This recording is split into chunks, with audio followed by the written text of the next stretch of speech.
We now move to Group 11, the meaning of relevant and listed authorities, etc. I call amendment number 77 in the name of the Minister, grouped with other amendments as shown in the groupings. Minister, move amendment number 77 and speak to all amendments in the group. Okay, I move amendment 77 in my name.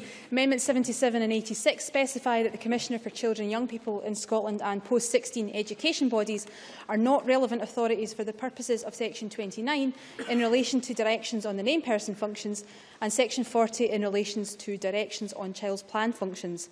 The amendments remove these bodies from being subject to ministerial direction because it conflicts with their established status as independent from ministers, the Scottish Government and Parliament.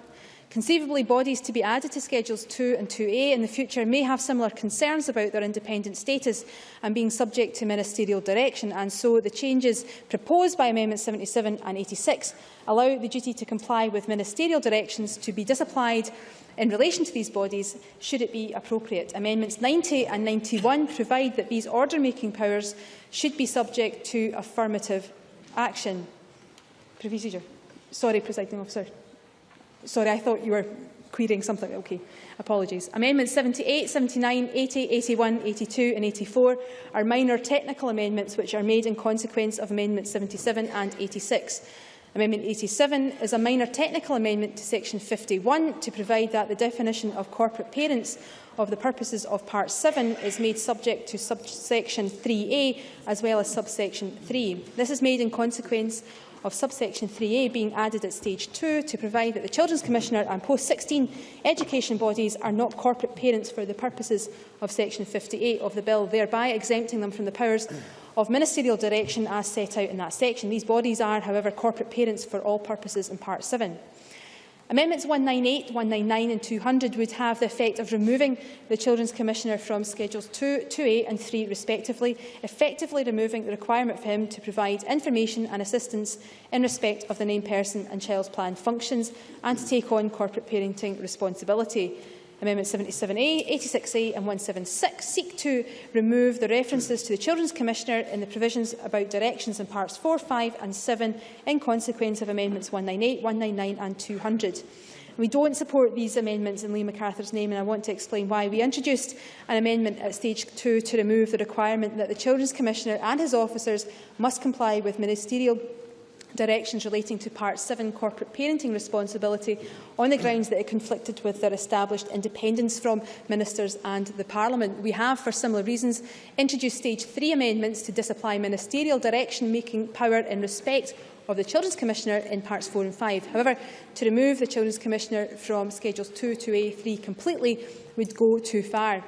If the Children's Commissioner holds relevant information about a child which meets the test introduced to Section 26 of the Bill at Stage 2 and which is not already known to the named person, then our policy intention is that this information should be shared. These provisions are designed to promote, support and safeguard children's well-being. Sharing relevant and proportionate information relating to the well-being concerns with the named person need not compromise the Commissioner's ability to exercise his functions, including any investigatory function. The duties to help the named person in terms of Section 25 and to provide information, advice or assistance in relation to a child's plan under Section 38 do not apply where it would be incompatible with any of the Children's Commissioner's duties or would unduly prejudice the exercise of any of his functions. This would give the Commissioner a safeguard if he feels that his position would be compromised in providing the requested information, advice or assistance. With respect to Liam MacArthur's Amendments 176 and 200, I acknowledge his concerns about the role of the Children's Commissioner and his proposal to remove him as a corporate parent. Our Stage 2 amendment to disapply the Section 58 ministerial direction-making power met the substance of the concerns by the Commissioner at that time, but importantly retained the Commissioner as a corporate parent with the same broad duties as the wider public sector. The Children's Commissioner is a leading advocate of the rights of the children in Scotland and already plays a key role towards improving outcomes for looked-after children. It therefore sits uncomfortably that we should not consider a special exemption for the Commissioner when his role is so important towards this aim. So, in summary, we can't support the amendments in Mr MacArthur's name. I do, however, ask the Parliament to support the amendments in this group in my name. Thank you. I now call Liam MacArthur to move amendment number 77A and the other amendments in the group. Thank you, Presiding Officer. The Minister has already set out in relation to her amendments 77, 86, etc. the steps the Government is taking to remove the Children's Commissioner from the list of relevant and listed authorities, effectively thereby, as she said, lifting the threat of ministerial powers of direction. I welcome this move very much and following on from the earlier steps taken by the Minister at stage 2. However, concerns do still remain, concerns that arise from the continued inclusion of the office in Schedules 2, 2A and 3, which could result, according to the Commissioner, in, quote, unprecedented executive interference with the model that Parliament chose and reaffirmed for bodies such as the Commissioner. The schedules would inevitably involve the Commissioner in a network of close institutional relationship with statutory children's services providers, and on the face of this, this might appear desirable, but there is the chance that such providers could be the subject of investigation by the Commissioner, in which case the perception of independence could be compromised. This problem would be all the more acute where the Commissioner would have a duty to share information about individual children with statutory services acting as named persons, as the Minister acknowledged. The Commissioner explains, and I quote, "It is only a question of time until the Commissioner will be required under this duty to disclose sensitive information about a child complainant to the service provider under investigation, which also provides the named person service to that child, thereby giving the service provider a degree of power over the Commissioner in terms of the investigation, precisely what Parliament sought to avoid by choosing the institutional set-up of the 2003 Act. In addition, it is pointed out that inclusion of Schedules 2A and 3 of the Bill would appear to require the Commissioner's Office to actively participate in care planning for individual children, something that quite demonstrably would be inappropriate, not least given the importance of maintaining and being seen to maintain a level of independence. In conclusion, without my amendments 198, 199, 200, as well as the other consequential changes, we could end up needlessly limiting the effectiveness of the Commissioner and his office. In so doing, I think we risk closing off avenues of complaint and appeal open to some of the most vulnerable children and young people in our society. That is not the intention, but I fear it could be the effect, and urge Parliament to support my amendments. Thank you. Thank you. I now call the Minister to wind up. Thank you. I believe that our amendments strike a good balance between respecting the role of the Children's Commissioner and understanding his position, and that he wants to maintain the independence that he requires. In respect of Schedules 2 and 2A, I've already explained the need to retain the Commissioner in these schedules, since in order to fully achieve our policy of getting it right for every child, we need to ensure that all of those who hold relevant information about children's well-being can share it. However, I am confident that the safeguards that I have referred to, which recognises the circumstances in which it would not be appropriate to share information, should give the Commissioner the reassurance that he requires, so that his independence and investigations are certainly not compromised. In respect of Schedule 3, we don't consider that a special exemption from the corporate parenting duties would be appropriate, given the Commissioner's key role in achieving those aims of Part 7. We consider that the disapplication of the duty to comply with directions, which we have already achieved in respect of Part 7 and which we are now proposing in respect of Parts 4 and 5, strike the right balance between protecting the independence, as I have already said, of the Children's Commissioner and ensuring that important policy aims of this bill in respect of promoting, supporting and safeguarding children's well-being are met. We would hope that the Children's Commissioner, in recognition of the very unique position that he holds, would want to engage with other services to address issues relating to the well-being of children wherever they arise, and would be keen to play a part in improving outcomes for looked after children. So this would seem to be in the best interest of the child involved, and the bill as drafted, and as we are proposing to amend it now, would not require the Commissioner to act in any way that was inconsistent with the proper exercise of his functions. Therefore, we ask the Chamber to support the amendments in my name and not the amendments in Liam MacArthur's group, because we do believe we have achieved the right balance and we have protected the Commissioner's role in respect of his functions. Thank you. Liam MacArthur to wind up on Amendment 78 and to indicate whether you wish to press or withdraw. Am I winding up on this grouping? I mean, I've heard what the Minister said to say in relation to my amendments. I still think there is an issue of, if not a compromising of the independence, a perception of the compromising of independence, and therefore I will be pressing my amendments. Thank you.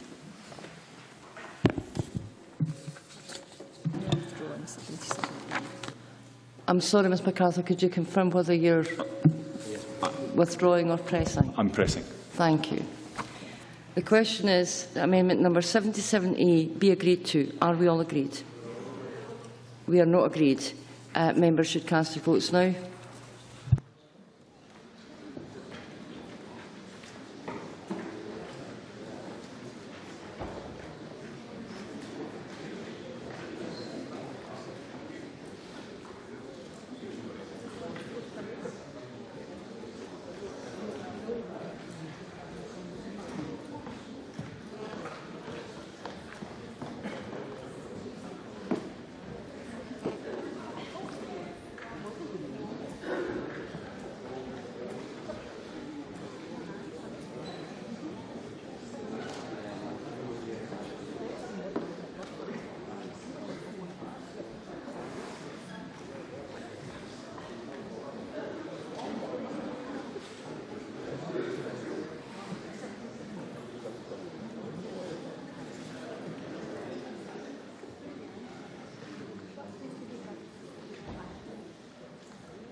The result of the vote on amendment number 77A in the name of Lee MacArthur is as follows: yes 51, no 64. There were no abstentions. The amendment is therefore not agreed to.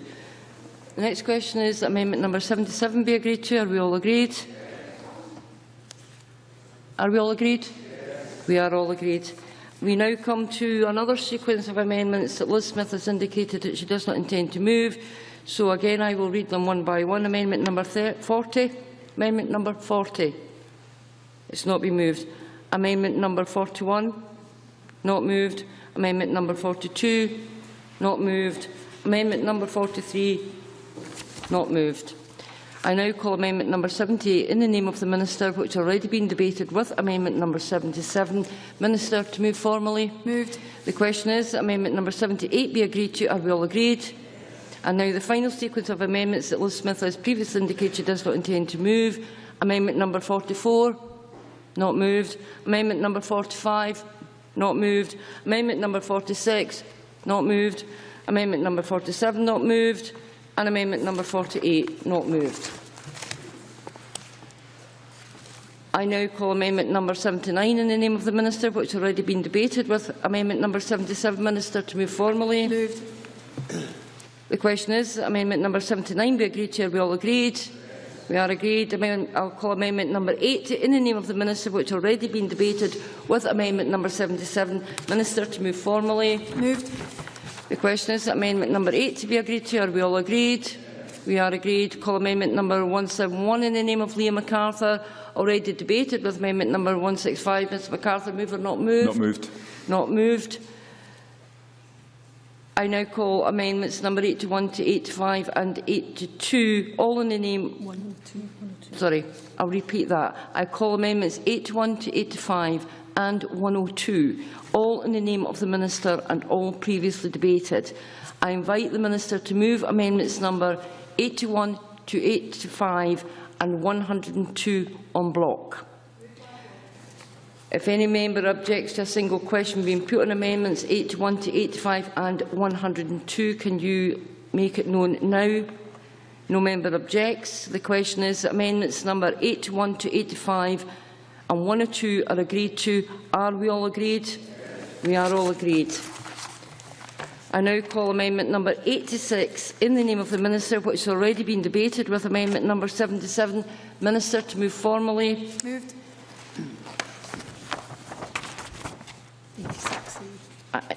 I now call amendment number 86A in the name of Lee MacArthur, already debated with amendment number 77. Lee MacArthur, to move or not move? Moved.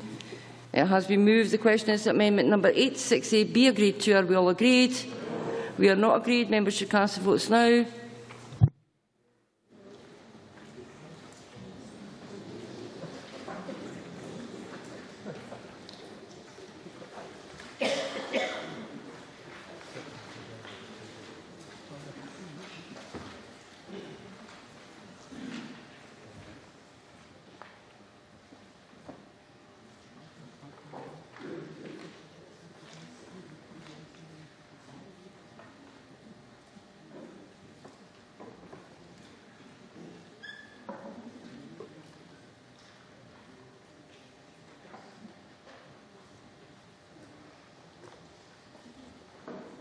The result of the vote on amendment number 86A in the name of Liam MacArthur is as follows: yes 53, no 63.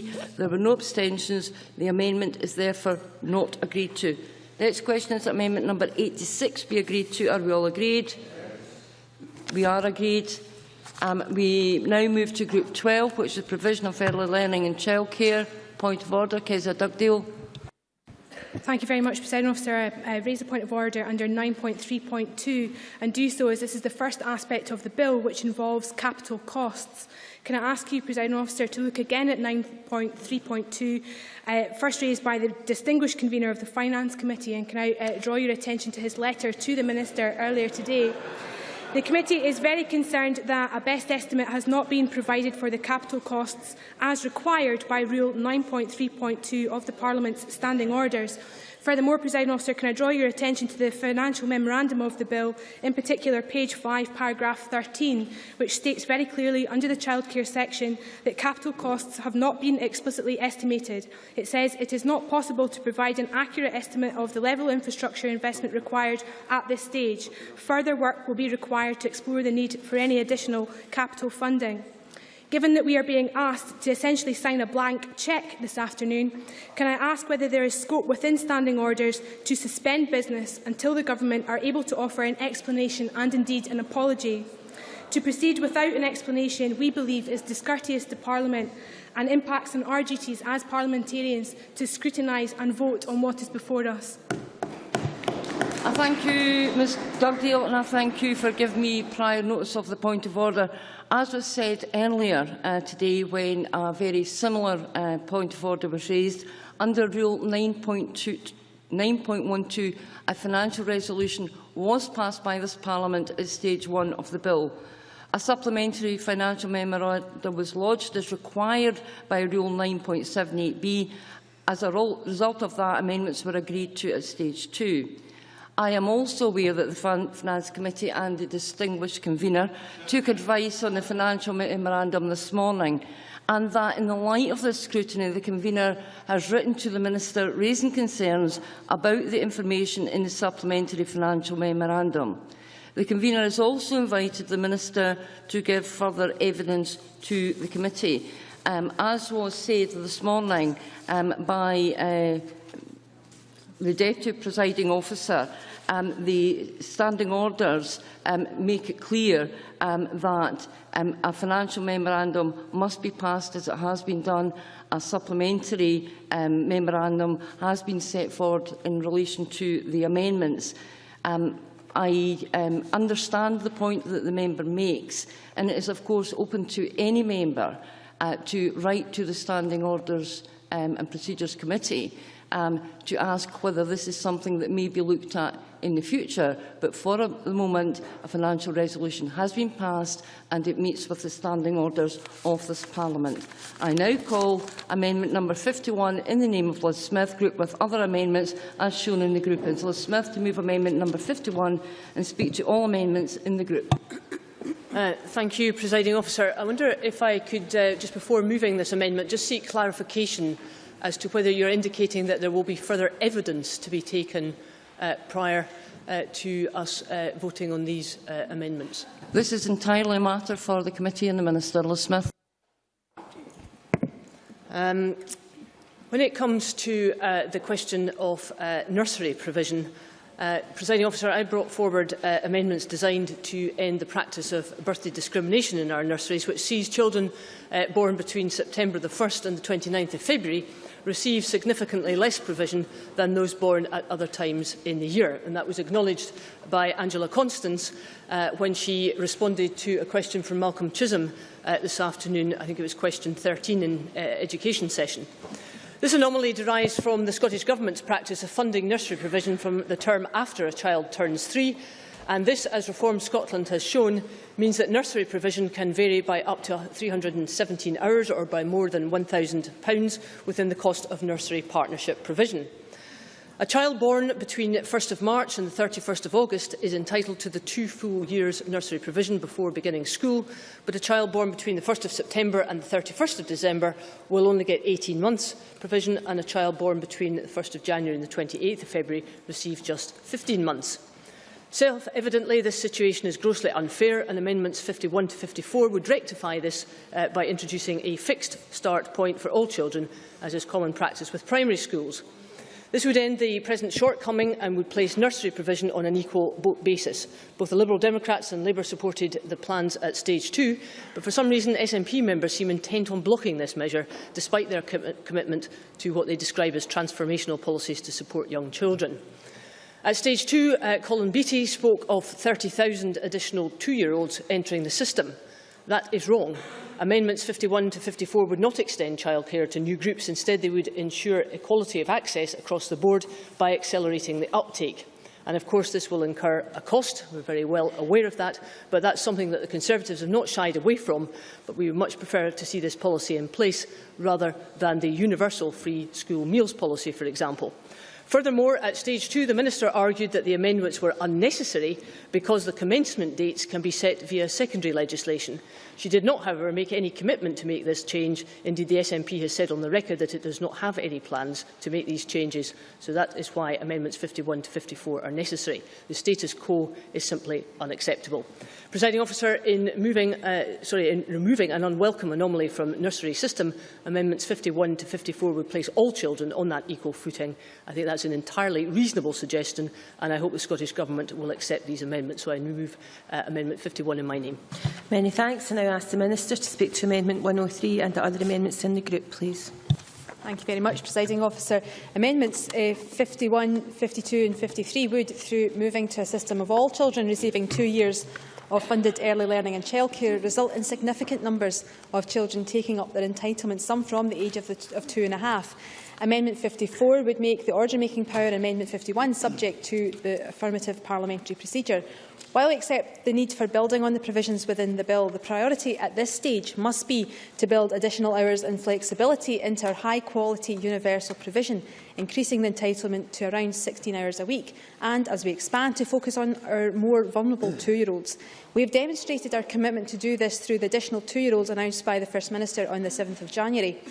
These amendments are unnecessary, as any further expansion or changes to commencement dates for entitlement to early learning and childcare for 2- or 3-year-olds can be achieved through secondary legislation made under the bill.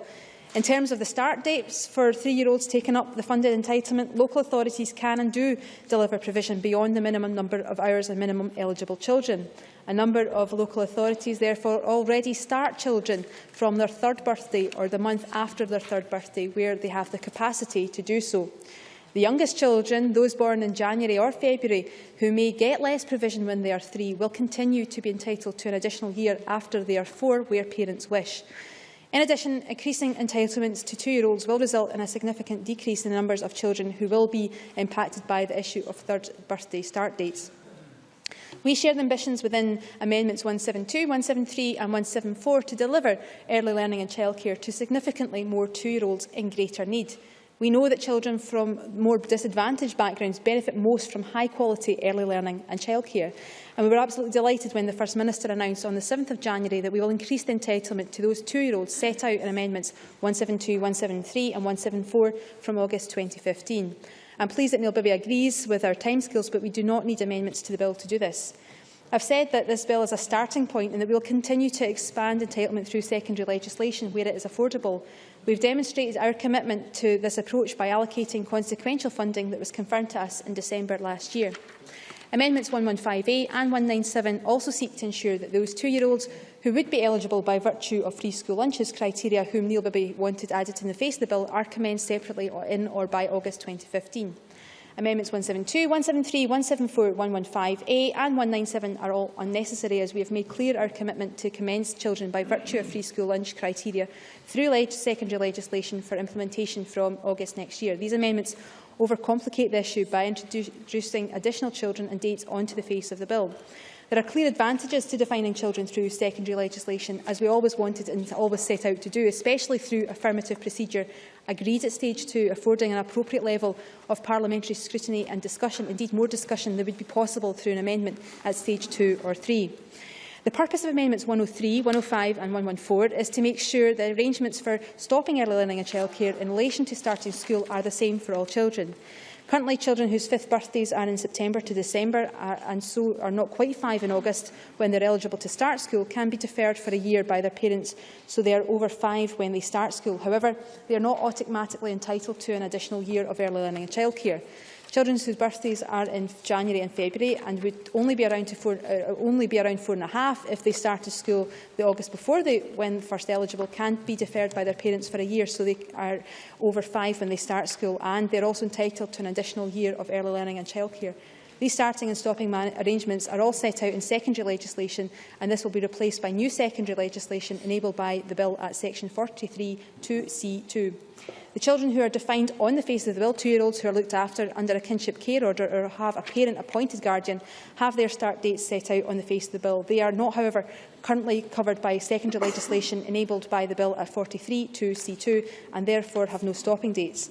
For all children born in September to December, regardless of whether they are specified on the face of the bill or through secondary legislation, whose parents or carers decide to defer entry to a school for a year until after they are 5, there is scope for an additional year of early learning and childcare at the discretion of the local authority. This would be based on the needs of the child and informed by appropriate professional assessment, which could include educational psychologists and early year staff or teachers. This is a technical amendment to enable the same end dates to be specified by secondary legislation made under the bill for those children specified on the face of the bill, along with all other children specified by secondary legislation under the bill. This will ensure consistent arrangements for all children and is important in determining their eligibility for an additional year of early learning childcare before starting school. Amendment 104 provides that children who have guardians appointed under Section 7 of the Children's Scotland Act 95, guardians appointed as such in a parent's will or similar, are also eligible for funded early learning and childcare provision from the age of 2.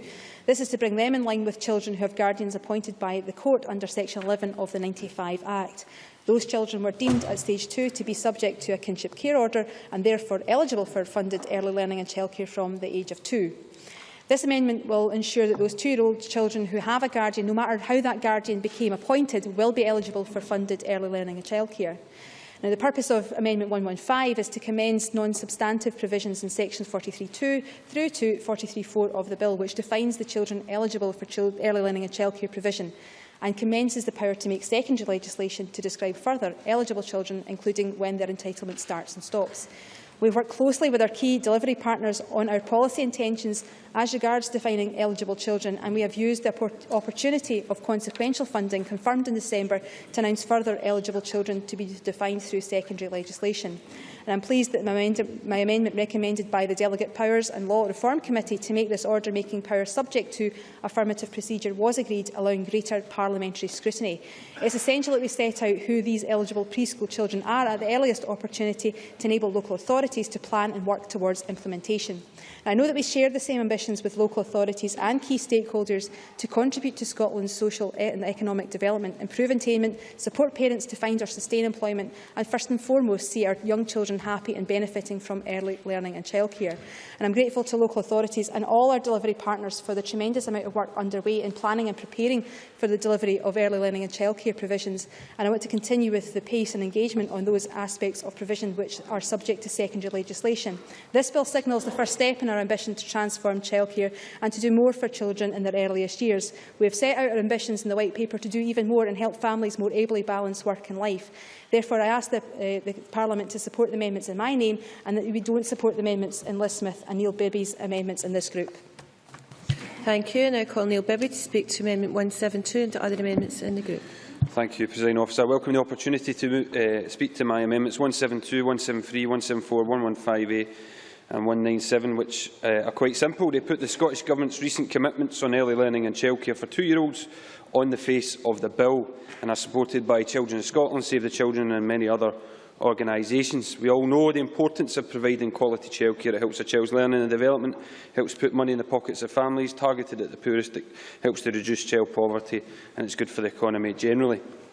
As members will know, Labour and other opposition parties have pushed for an extension in early learning childcare for 2-year-olds, and we welcome that from next year another 15,000 vulnerable 2-year-olds will now get early years provision that weren't going to get it previously. That is not as many as we would have liked, but welcome all the same. But you'll forgive me for being a bit sceptical, Presiding Officer. I want to ensure that the Scottish Government can't go back on their word and cut it back at a later date.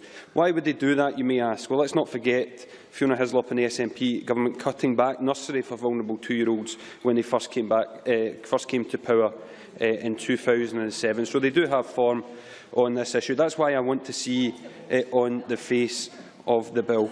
The original childcare entitlements to 3% of 2-year-olds were on the face of the bill, so why not go further and put the additional 2-year-olds on it as well? I'm not sure why the Government does not support its own policy in the bill and puts its recent stated childcare commitments on the face of the bill.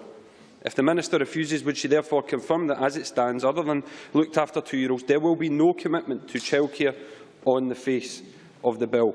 So far, Labour and other...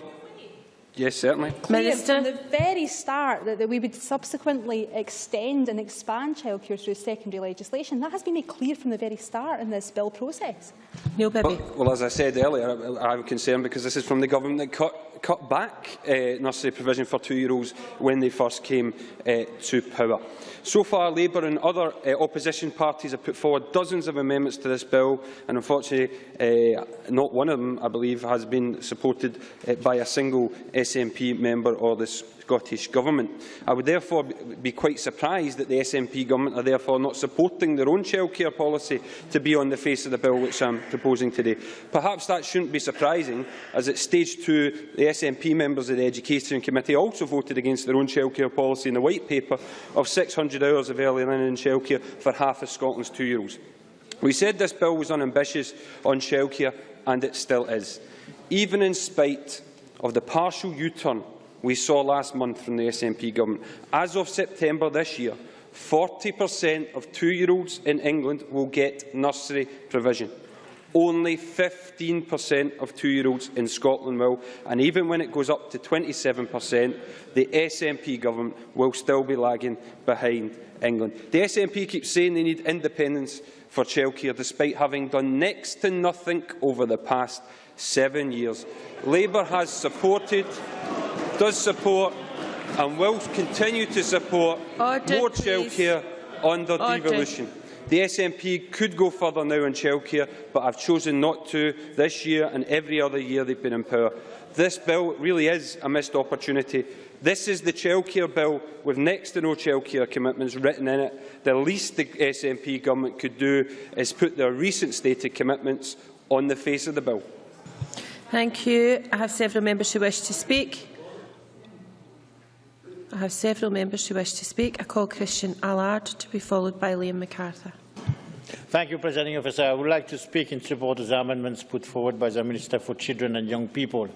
I listened very carefully to the Minister, and this is a very welcome clarification of what children are entitled to. I wish it had been as clear and easy when I was a single working parent many years ago. On Friday, for example, the committee, Equal Opportunities Committee, I will go and visit Dad's Care, a father's group in Aberdeen, and I will welcome this clarification on this amendment and explain to them that we need this kind of amendments in this bill to make sure that it's as clear as possible. On this amendment, I noted that the Minister said we will be using secondary legislation. Same thing for Neil Baby amendment. I share the ambition of Neil Baby, but I disagree with his point. I think we are going in the right direction, and I think the Scottish Government and this Parliament has been at the forefront of childcare. If you take, for example, this morning, I was at a committee talking about Scotland's future. We only heard about currency. It's refreshing that this afternoon in this Parliament we are spending all afternoon and even the evening speaking about Scotland's future. Scotland's future in childcare. This Parliament, this Government will follow it. Is the reason I support the amendment of the Minister. Thank you. Call Liam MacArthur to be followed by George Adam. Thank you, Deputy Presiding Officer. For nearly 2 years, my esteemed colleague Willie Rennie has repeatedly and consistently made the case for a major expansion of free nursery and childcare provision for 2-year-olds in this country, starting with those from the poorest backgrounds. Initially, these calls were rejected by ministers who said this was not the government's priority. Then we were told that any such expansion would require the powers of independence. Finally, last month, we had a change of tack from the First Minister. Let's call it a Plan B, confirmed in the budget a fortnight ago, and again I put on record my welcome and that of my party for that move. While the 27% of 2-year-olds who stand to benefit from this extension in provision by the summer of next year falls short of the 40% covered south of the border this summer, it is nevertheless a major advance on what was originally proposed and could bring real benefits to some of the most disadvantaged 2-year-olds in our country. That will only be the case, however, if adequate capital funding is put in place. And the Minister has regularly questioned what is being delivered now in England and Wales, where adequate capital funding has been allocated. But given the events in the Finance Committee earlier today, she may be better advised to focus more attention on what it is that's being delivered in Scotland and how. Understandably, there is a desire and ambition amongst all of us to go further, reflected in the amendments in this grouping. Liz Smith's amendments seek to address an anomaly first highlighted by Reform Scotland in the way the additional early learning and childcare provisions in this bill would benefit some children but not others. At stage 2, similar amendments were rejected by the Government, though not, it must be said, on any point of principle. In the absence of any such principled objection, I would urge the Minister to think again, accept these changes and provide a more level playing field. Neil Bibby's amendments seek to go considerably further. Obviously, the Government has so far insisted that these are neither possible or in some cases desirable, but given recent dramatic changes in their policy over provision for 2-year-olds, it is perhaps all of us keeping the Minister's feet to the fire. Deputy Presiding Officer, we all accept that this bill is simply a step along the way to delivering our longer-term ambitions in relation to early learning and childcare. We all wish to go further, although only some of us recognise that this doesn't require breaking up from the rest of the UK, but rather learning, if and where appropriate, from where they are actually doing things rather better. Thank you. Thank you. George Adam. Thank you, Presiding Officer. This is an aspirational and ambitious bill, and in particular the 600 hours provision of nursery care can make a difference in young people's lives. It offers the flexibility of the nursery provision for families and people to be able to actually work around, and it will affect initially 120,000 young people as well. One of the things as well in January, as the Minister has already mentioned, that the First Minister actually mentioned that we would extend it to 2-year-olds of workless households, and that's going to benefit another 8,800 children, 15% of all 2-year-olds. As the Minister quite rightly says, this is a starting point, it's a beginning, and for us to make that transformational change, to make that difference, we obviously have to have the powers of independence in order to gain the 1,140 hours that families need, because this will release and enable more people to get back to work, to help families to actually make a difference in their own lives, and particularly for women within the family situation as well. Although I take on points, Christian Allard's points that he mentioned in his part as well. So that's part of the reason why I'm backing this, because it's ambitious, it's aspirational for the people of Scotland. But the other thing as well, the amendments, particularly from Mr Bibby, Amendment 115A, 172, 173, 174, 197, they have already been mentioned that they could be used with secondary legislation. So I would say at this stage, Mr Bibby's contribution would have more credibility if the Labour Party hadn't actually voted for the budget only a couple of weeks ago. When you look at that, that was included in this. So now to come here at this stage and actually to start talking about these type of things, you are completely lost and with nowhere to go. But that, Presiding Officer, that with the individual concerned is nothing unusual for me to understand that particular situation. But in closing, Presiding Officer, this is a very important part of this bill. It obviously is ambitious. It's building the foundation for the type of Scotland that we all want, and ensuring that Scotland can be the best place in the world for children to grow up in. Thank you. And very briefly, Joan McAlpine. Thanks very much, Presiding Officer. I will be very brief. I felt it would be wrong to let this part of the bill pass without talking about the quality of childcare, and particularly the quality of the training of childcare workers. And that's why I think that we should be very, very pleased that Professor Iram Siraj is leading a Scottish childcare review into the training of early learning teaching. And it means that the legislation that's passed today, not only is it very ambitious and will increase the amount of free childcare for 3- and 4-year-olds and vulnerable 2-year-olds, but also it will ensure that that care is of the very best quality, and I think that's something we should all be pleased about.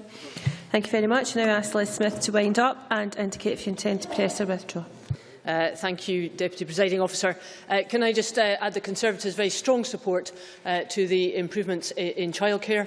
There is no doubt at all that there is very substantial evidence about the benefits of providing that childcare when it comes to the health and well-being, as well as the educational side of things. So we're very supportive of that, although I think it is deeply regrettable that it's always part of a referendum debate, because it's quite clear that the Scottish Government has these powers already. If they are really truly aspirational and wanting to have a transformational policy, then I hope they will agree to the amendments that would end the birthday discrimination when it comes to nursery provision. So, Deputy Presiding Officer, I will push Amendment 51. Thank you very much. The question then is that Amendment 51 be agreed to. Are we all agreed? Parliament is not agreed. There will be a division. This will be a 1-minute division. Please vote now.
The result of the vote on amendment number 51 in the name of Liz Smith is yes 52, no 65. There were no abstentions. The amendment is therefore not agreed to.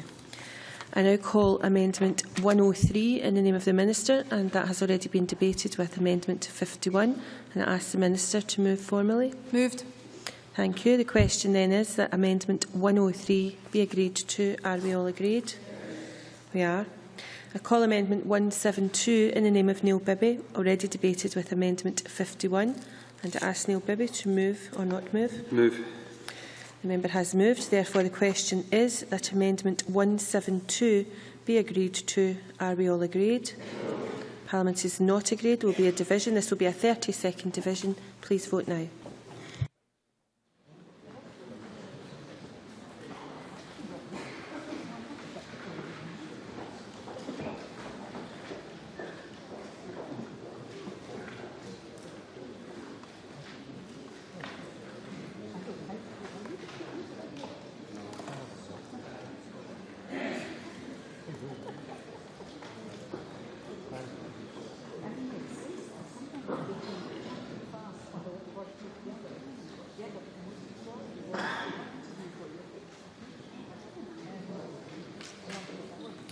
The result of the vote on amendment number 172 in the name of Neil Bibby is as follows. Yes 37, no 80. There were no abstentions, and the amendment is therefore not agreed to. I now call amendment 104 in the name of the Minister, which has already been debated with amendment 51, and I ask the Minister to move formally. Moved. The question then is that amendment 104 be agreed to. Are we all agreed? We are. I now call amendment 173 in the name of Neil Bibby, which has already been debated with amendment 51, and I ask Neil Bibby to move or not move. Move. The member has moved the amendment. The question therefore is that amendment 173 be agreed to. Are we all agreed? Parliament is not agreed. There will be a 30-second division. Please vote now.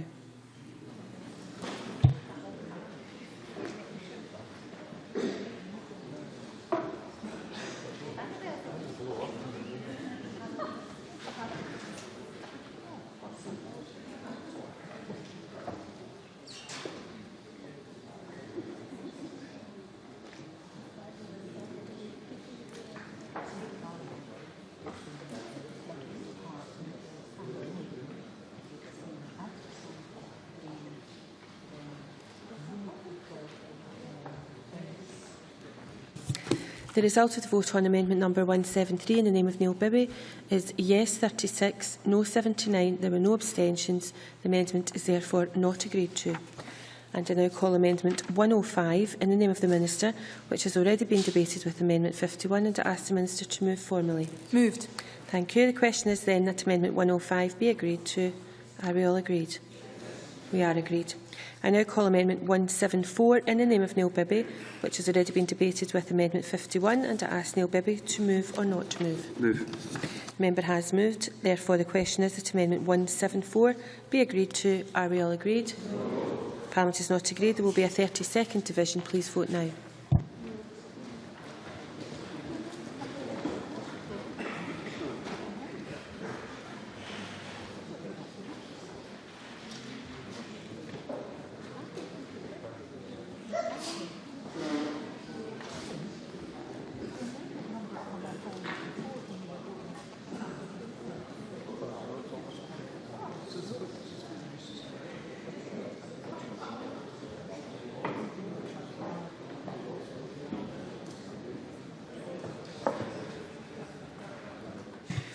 The result of the vote on amendment number 174 in the name of Neil Bibby is yes 37, no 78. There were no abstentions. The amendment is therefore not agreed.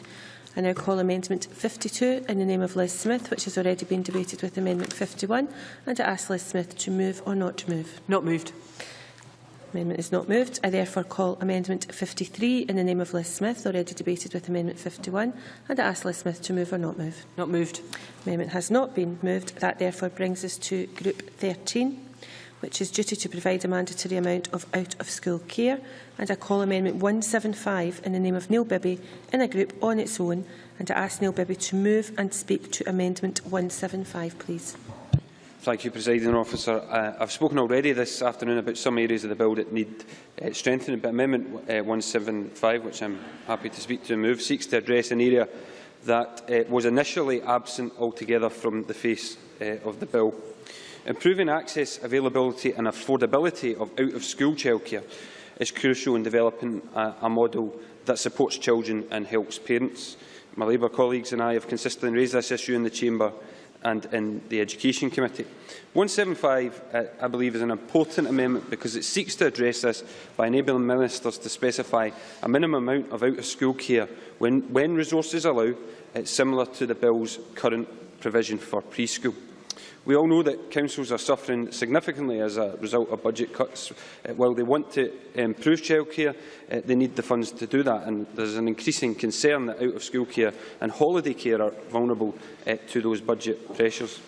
Currently, Scottish children are already at a disadvantage compared to English children when it comes to out-of-school care. There is an existing duty on local authorities in England to secure for working parents sufficient childcare for children up to the age of 14. There is therefore a strong case for putting the provision for childcare of school-aged children on a statutory footing in Scotland. There is no doubting the importance of childcare for the early years, but working parents working 9 till 5 or in some cases until 8 o'clock need help with care for school-aged children as well. This amendment has the support of a number of children's organisations, and it would allow this or future governments who may place a greater priority on out-of-school childcare than the current administration the opportunity to introduce a minimum amount of out-of-school care and increase its availability when resources allow. We have already seen a proposal from Ed Miliband and the UK Labour Party to introduce a primary school guarantee of childcare from 8 a.m. to 6 p.m. and I would ask the SNP government to seriously consider what its policies and plans are in relation to childcare for primary school aged children.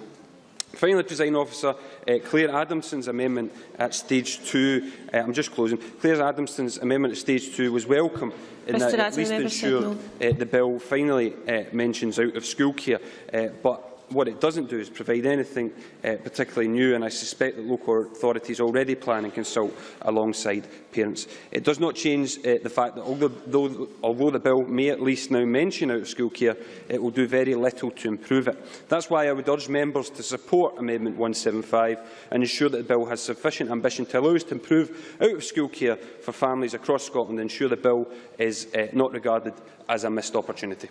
Thank you. Cara Hilton. Thank you, Presiding Officer. I'd like to speak in support of Amendment 175 in the name of Neil Bibby on out-of-school care. We all welcome the commitment in the bill to finally deliver 600 hours early education and childcare. It's welcome news to mums, dads and carers across Scotland. But the reality is childcare issues don't end when your preschooler starts school. In fact, it's when your children start school that things become more complicated. I've got 3 young children myself. 2 of them are now at primary school. Thankfully, most schools in my constituency in Dunfermline have the benefit of an out-of-school club providing wraparound care during both term time and school holidays. Without this fantastic facility run by Fife Council, I can't imagine how I'd organise my childcare. But many parents simply don't have the option of wraparound childcare, and it's extremely disappointing that the Children and Young People's Bill doesn't address this crucial issue for parents of school-aged children. Because the reality is not every local authority sees out-of-school care as a priority. And order, please. Many schools don't have out-of-school provision at all, and even when they do, the hours are too restrictive or there are long waiting lists. For mums and dads, you may laugh, but for mums and dads across Scotland, the challenge of juggling working hours around the school day is like a full-time job in itself. It's a daily obstacle course for many parents, and for many it's just too full of hurdles. They've got no choice but to stay at home. It's not just about fitting working hours into the school day. Try fitting 12 hours 12 weeks school holiday a year into an average 5 weeks annual leave entitlement. When some employers are going out of their way to offer more family-friendly hours and school-run contracts, there's simply not the jobs out there that allow parents to fit work around the school day, never mind around the school term. So it's absolutely vital that we remember childcare isn't just about babies and toddlers and preschoolers. It's about school children too. At UK level, as Neil mentioned, Ed Miliband has pledged to guarantee wraparound childcare for primary school children should Labour win next year. Here, the Scottish Government have promised parents a childcare revolution should Scotland vote yes, yet you're making no promises now to deliver a better deal for parents of school children, either now or after the referendum. Yes or no, we've got the power to lead the way. Give mums and dads the right to out-of-school childcare now. This amendment will ensure that mums and dads in Scotland are better able to combine work and family life. It will be a boost to our families, a boost to our economy and a boost to equality. It will make life less of a juggle for working parents. Order in the chamber, please support the amendment.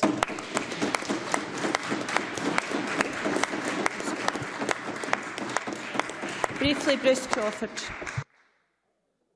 To follow up on Cara Hilton's contribution to this debate today in terms of where we are, I just find it quite astonishing that we've just had that contribution and the way it's been delivered with such passion. I'll concede just a week after the member votes to close Pitcorthy School in her own constituency, despite the fact that she campaigned for that all the way through the by-election in Dunfermline. It's absolute hypocrisy.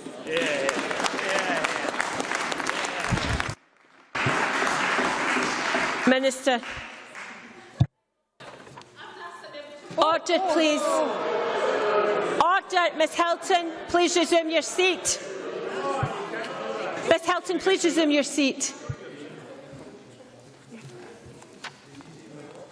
Minister. Thank you, Presiding Officer.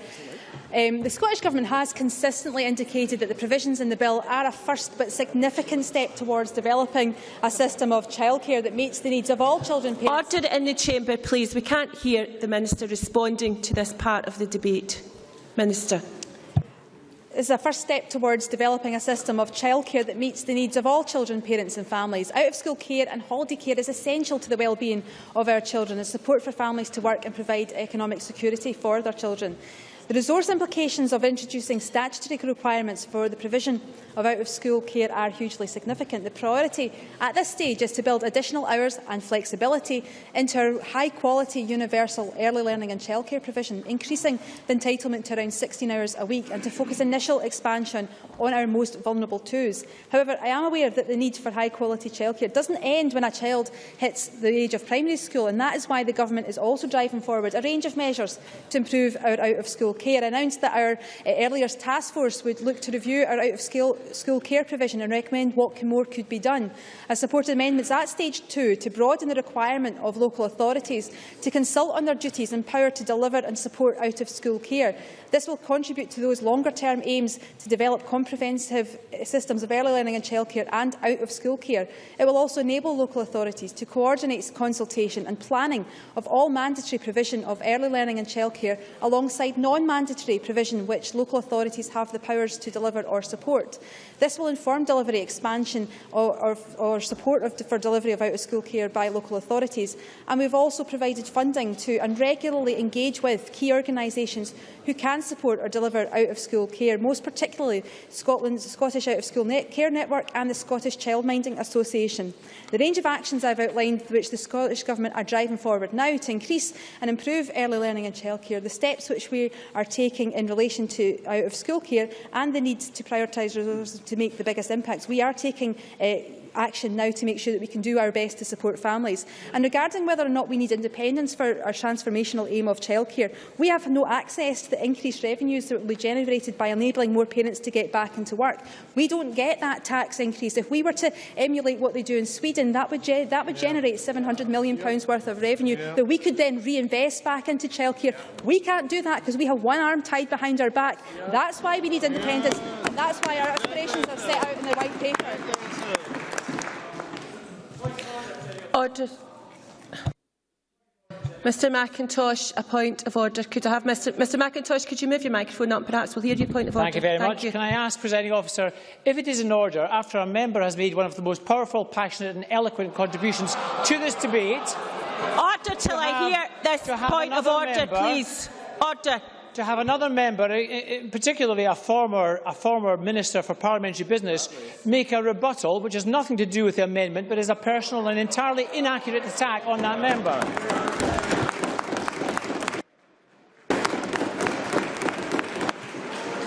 Order.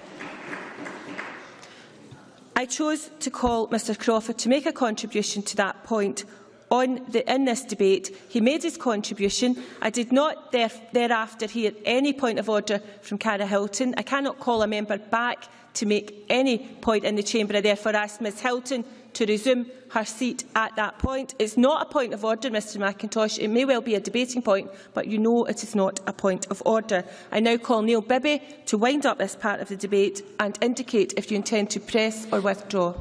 Thank you, Presiding Officer. As I said in my opening comments, out-of-school care is important to families.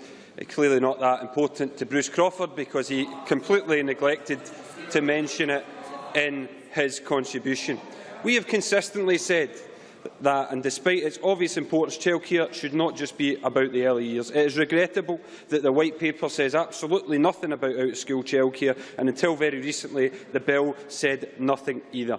This is a gaping hole and a glaring omission in the SNP's childcare policies. Labour gets that this is a real issue for families. Cara Hilton gets this is a real issue for working families. That's why Cara Hilton won the Dunfermline by-election by 3,000 votes back in October. That's why we continue to raise out-of-school care as an issue. That's why we want to do something about it, and that's why I'll be pressing this amendment.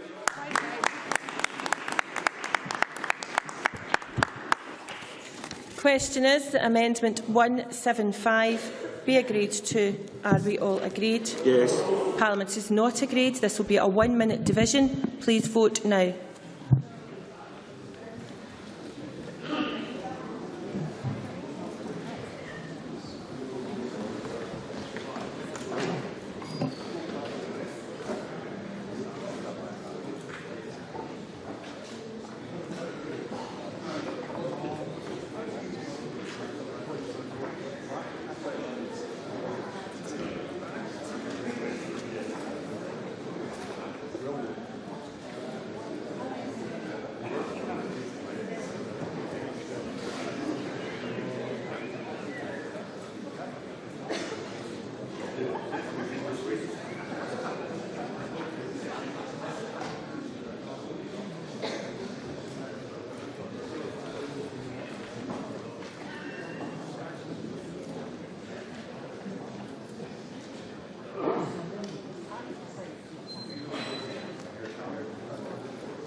The result of the vote on amendment number 175 in the name of Neil Bibby is yes 37, no 78. There was one abstention. The amendment is therefore not agreed to. I now call amendment 87 in the name of the Minister, already debated with amendment 77, and I ask the Minister to move formally. Moved. Question then is that amendment 87 be agreed to. Are we all agreed? Parliament is agreed. I call amendment 176 in the name of Liam MacArthur, already debated with amendment 77, and I ask Liam MacArthur to move or not move. Moved. The amendment has been moved. The question then is that amendment 176 be agreed to. Are we all agreed? No. Parliament is not agreed. This is a 32nd division. Please vote now.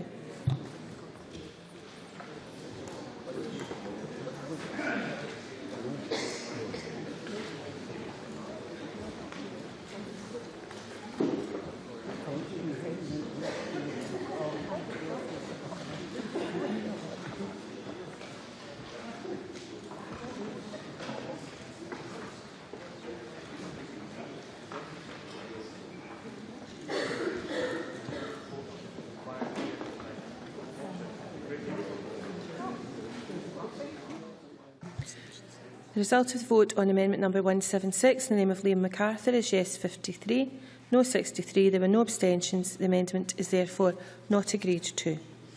I call Amendment 88 in the name of the Minister, already debated with Amendment 69, and I ask the Minister to move formally. Moved. Question then is that Amendment 88 be agreed to. Are we all agreed? Parliament is agreed. That then brings us to Group 14, Sibling Contact, Duty on Local Authority in relation to looked after children. And I call Amendment 177 in the name of Jane Baxter in a group on its own. And I ask Jane Baxter to move and speak to Amendment 177, please. Thank you, Deputy Presiding Officer. As the Minister knows, the issue of sibling contact is one which I raised at stage 2 of this bill. Unfortunately, too many looked after children are separated from their siblings when accommodated out with the parental home.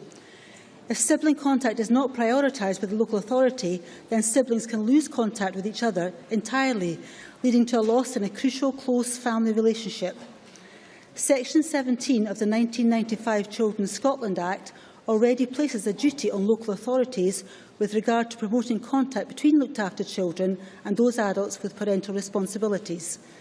This amendment would extend that to cover contact between looked after children and their separated siblings. Unfortunately, at the current time, if a local authority does not choose to prioritise such contact between looked after children and their siblings, then there is little or no way that this can be challenged by those looked after children. I am grateful to Clan Child Law, the Community Law Advice Network, which exists to provide specialist legal advice to children and young people, for drawing this omission to our existing provisions for some of our most vulnerable young people to my attention. I hope that the amendment before us today will be supported as we try to take on board the Minister's comments in relation to sibling contact and the duties on corporate parents by narrowing the focus of the amendment to just local authorities. I move Amendment 177 and look forward to hearing from the Minister. Thank you very much, but I do have one request to speak. I want to ascertain that the member does wish to contribute to this part of the debate. Cara Hilton? No. Okay, in which case I call the Minister.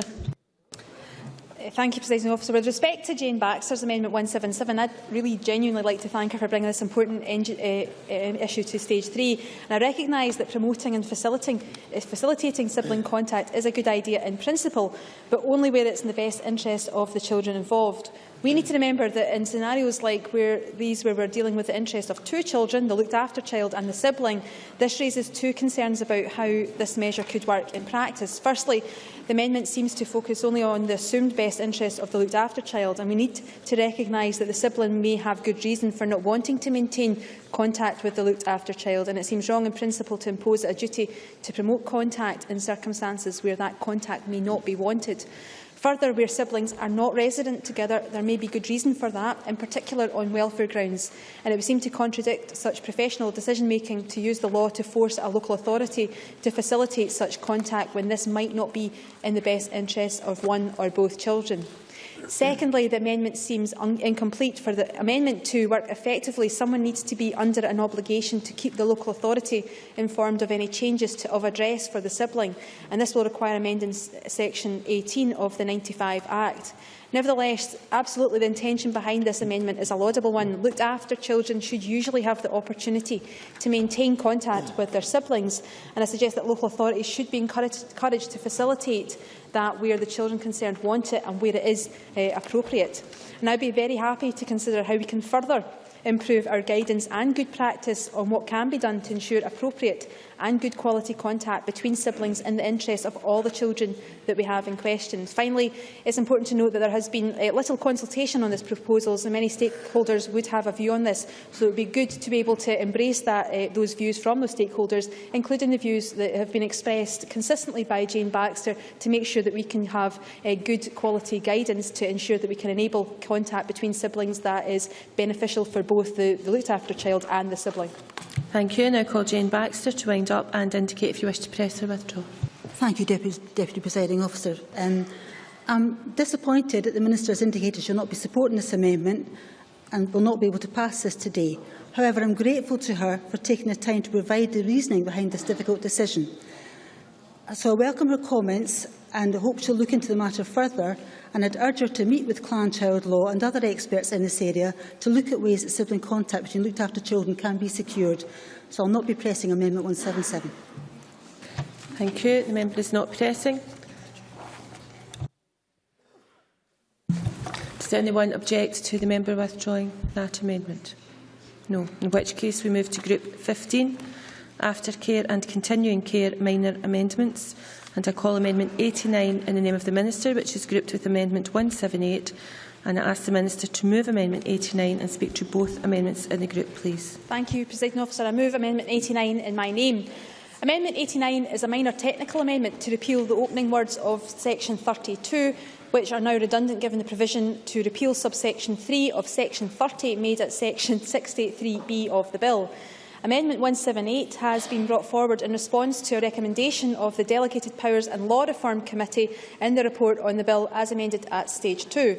It seeks to amend new Section 26A of the Children's Scotland Act 95 as inserted by new Section 60A of the Bill, which relates to the duty of local authorities to provide continuing care. This section was added to the Bill at Stage 2 with the full support of the Education and Culture Committee. It seeks to amend new Section 26A to require ministers to consult with each local authority and such other persons as they consider appropriate before making an order under the various powers in that section. And we fully agree with the Delegated Powers and Law Reform Committee's comments after Stage 2 that the subject matter is of such importance that prior consultation with affected persons should be required before the powers in Section 26A are exercised. In this regard, ministers have already committed to setting up a working group consisting of sectoral representatives, service providers, young people, local authorities and other relevant stakeholders to develop the detail of the policy of continuing care and how the new duty will roll out over the coming years. However, in addition to this commitment, we are content to include an explicit requirement for ministers to consult local authorities and such other persons as they consider appropriate before they exercise the delegated powers. In addition to the planned working group to develop the proposals in detail, this consultation requirement will ensure that all those with an interest are formally consulted before any order is made. Therefore, we would ask you to support the amendments in this group. But more generally, Presiding Officer, in relation to the provisions within this bill for Scotland's looked after care leavers, we have created, with the support of Parliament, I hope, an approach that I believe will have long-lasting benefits to this group of young people that need our support. This bill is a product of young care leavers' courage and diligence in terms of articulating how this bill should deliver for them. And I'm proud that we have worked across the chamber to enable us to deliver that today in this bill. Thank you. Kezia Dugdale. Thank you very much, Presiding Officer. I said at Stage 1 of this bill that there had been 17 reports in the lifetime of this Parliament about the experiences of kids in care, and a care leaver called Ashley had told me that each and every one of them read like an apology note, an apology for the lack of action. We have made significant progress throughout the passage of this bill, and it is a vastly better bill for care leavers as a consequence. And I want to pay tribute to all the care leavers in particular who've actively been involved in the political process over the weeks and months that we've been through. I think for many of them we've lit a political fire which will see them ensure that no child will have the life experience that they did again in this Parliament. Can I make sure that we draw attention to Amendment 178? And the Minister's already done this around the duty to consult. I think this is absolutely critical if we are to build on the work she has done today with regards to kids in care, because ultimately the care leavers sector are looking for a right to return to care until the age of 25. If that's ever going to be realised in Scotland, if that's ever going to be a possibility, we have to do it in conjunction with local authorities, who are, of course, at the forefront of service delivery and the transition in and out of care. So can I thank her for that amendment, recognise that although we've made significant progress, there is a long way to go yet, and hope that she will commit to further action around kids who live in care across Scotland. Thank you. Thank you. Liam MacArthur. Thank you, Deputy Presiding Officer. I'd simply echo Kezia Dugdale's comments. I think this bill at Stage 1 reflected a real advance in terms of aftercare for those going through the care system. But during the Stage 1 debate, I think across the chamber there was a feeling that more could and should be done. I think the evidence that the committee took from Who Cares Scotland, Aberlour, Bernardo's and, as Kezia Dugdale rightly identified, from those with direct experience of the care system, I think provided compelling evidence on the basis on which, thankfully, the Minister has been able to act at Stage 2. And I think at this stage it is an aspect of the bill about which this Parliament and indeed particularly the Education Committee, who's dedicated best part of 2 years to issues in this area, can feel most justifiably proud. Many thanks, and I now ask the Minister to wind up. Thank you, Presiding Officer. Yeah, and I appreciate the comments that both Kezia Dugdale and Liam MacArthur have made, and I do think we have a bill that we can be proud of in terms of what it delivers for our looked after young care leavers. Others have described it, not necessarily from government. I think it was Who Cares that described this provision within the bill as potentially making Scotland world leading in terms of how we look after our young looked after care leavers. And there will be a working group to ensure that we can get the extension of provisions of support for young looked after care leavers. That working group will include young looked after children themselves. And I particularly want to echo what Kezia has said in terms of the role that looked after care leavers have played in terms of developing this provision within the bill. They have left a lasting legacy for future generations of looked after children, and they should feel very proud about what they've managed to achieve within this bill. These are absolutely our bairns, and we need to do what we can for this group of young children and young care leavers, and we are very proud that we're able to help them and future generations to have better outcomes in life. Thank you. And can I remind all members to use full names, please? The question is that Amendment 89 be agreed to. Are we all agreed? We are agreed. I now call Amendment 178 in the name of the Minister, which has already been debated with Amendment 89, and I ask the Minister to move formally. Moved. Thank you. The question is that Amendment 178 be agreed to. Are we all agreed? Parliament is agreed. That then brings us to the next group, which is Group 16, Kinship Care Assistance, Eligibility and Assistance to be Provided. I call Amendment 180 in the name of Jane Baxter, which is grouped with other amendments as shown in the groupings, and I ask Jane Baxter to move Amendments 180 and 180A and speak to all amendments in the group, please. Thank you, Deputy Presiding Officer. There is no doubt that the landscape for kinship care in Scotland has changed significantly since 2007. We have seen legislation introduced to provide support for kinship care families, but it is clear that we need to do more. In speaking to the amendments laid out in the group before us, it is probably helpful to highlight that these follow three main strands. The intention behind Amendments 180 and 206 is to end the postcode lottery of funding which faces kinship carers across the country. There can be no justification for the extent and degree of variance in kinship care allowances paid by local authorities across Scotland. As anyone who went out this lunchtime to speak with kinship carers will know, the current funding available to people to support them in their vital role of supporting, caring and nurturing many of our children and young people is a hugely complicated, confusing and variable system. And in mentioning the lunchtime event, I'd like to put on record my thanks to the Scottish Kinship Care Alliance and Children First for the huge amount of work which they have put in throughout the passage of this bill to try to improve the situation for kinship carers in Scotland. Amendments 180B and 202 through to 205 seek to extend the availability of financial support for kinship carers to those who are still caring for a young person over the age of 16 but not yet reached 18. The other amendments in this group seek to change the eligibility criteria as defined in 64 subsection 4, as we are concerned that this presents a too restrictive definition of the eligibility of the children who end up being looked after by kinship carers. And finally, Amendment 206 seeks to address those who continue to care for looked after children. Yes, the Minister has powers to set the levels of kinship care allowances for these carers, but currently does not choose to do so. This amendment would seek to end that postcode lottery of funding and ensure there is a minimum rate of financial support for formal kinship carers, no matter where they live. The costs of supporting children in foster care, residential care, formal and informal kinship care vary enormously. Kinship carers often see themselves as a poor relation in the funding and support available to them in their crucial role in caring for children in our society. In debating these amendments today, it is worth noting that it is extremely disappointing that the Scottish Government's financial review of kinship care has not been published in time for this bill. It promised to bring before the Parliament during the passage of this bill the outcome of its financial review of kinship care. It has failed to do so. I sincerely hope that when it is published and the regulations are being drawn up by the Minister, that there is significant and careful consultation with kinship carers and organisations with an interest in this area. I look forward to hearing a response from the Minister to these amendments and will welcome any commitments she can give to supporting kinship carers in the future. I move Amendments 180 and 180A. Thank you. Call Bob Doris to be followed by Liz Smith. Presiding Officer, I see outstanding work that kinship carers do across Glasgow on a long-term and enduring basis. consistently in the region I represent. I've always sought to work across parties to advance their rights and entitlement. Indeed, I acknowledge that Glasgow City Council, who previously paid no kinship care allowance, began to do so following constructive representations from myself. However, it can be a postcode lottery across Scotland, and I believe that is wrong. Amendment 206 and associated amendments seeks to address this problem in relation to looked after children. However, given that there is an independent financial review, as previously mentioned, which is intending to build inconsistency and fairness into the system, I'm unsure as to why, at this time, this amendment should be put on the face of the bill. I also hope the Minister can give us an update in relation to that financial review, and I very much hope it will specify minimum rates and also be age-related.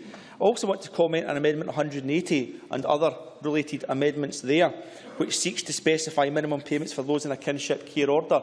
I'll seek to make three possible brief points, if I can. Firstly, kinship care orders are progress, as some local authorities offer no support at all when a child loses looked after status. This changes that. This gives these children a statutory footing for the first time within the system. Secondly, young people in kinship care orders will have varying levels of need, some more informal than others. Some have moved from the looked after process onto a kinship care order, and therefore I remain unconvinced that, as a rule, there should be exactly the same levels of support on a national rate. However, whilst I can't accept 180 today, I should, in my third point, ask the Scottish Government to ensure there are no unintended consequences from kinship care orders, in particular in relation to those that are currently getting payments around Section 11 orders or guardianship under Section 7 of the 1995 Act. And perhaps that's one for another day for the Minister to examine that matter. In summing up, Presiding Officer, in my experience in working with the Minister on this matter, none of this has been intended to cut any support for kinship carers. That impression that has been given has been completely and fundamentally wrong. This improves the support of kinship carers, puts it on a further statutory footing. And I would just like to say one final thing. In the future, and this Parliament can't do it just now, I think kinship care payments should be a benefit integrated with a wider social security and benefit system. But today, this Parliament doesn't have that power. I hope after September that fundamentally changes. Liz Smith. Could I just add the very strong support of the Scottish Conservatives to many of the amendments that have been lodged by Jane Baxter. I think there are several issues about kinship care where in previous times we have let them down by not providing the care and support that they require. Just to take up the point which I think was made very sensibly by Bob Doris, I think there is a need to get rid of the postcode lottery, particularly when it comes to a minimum rate of support.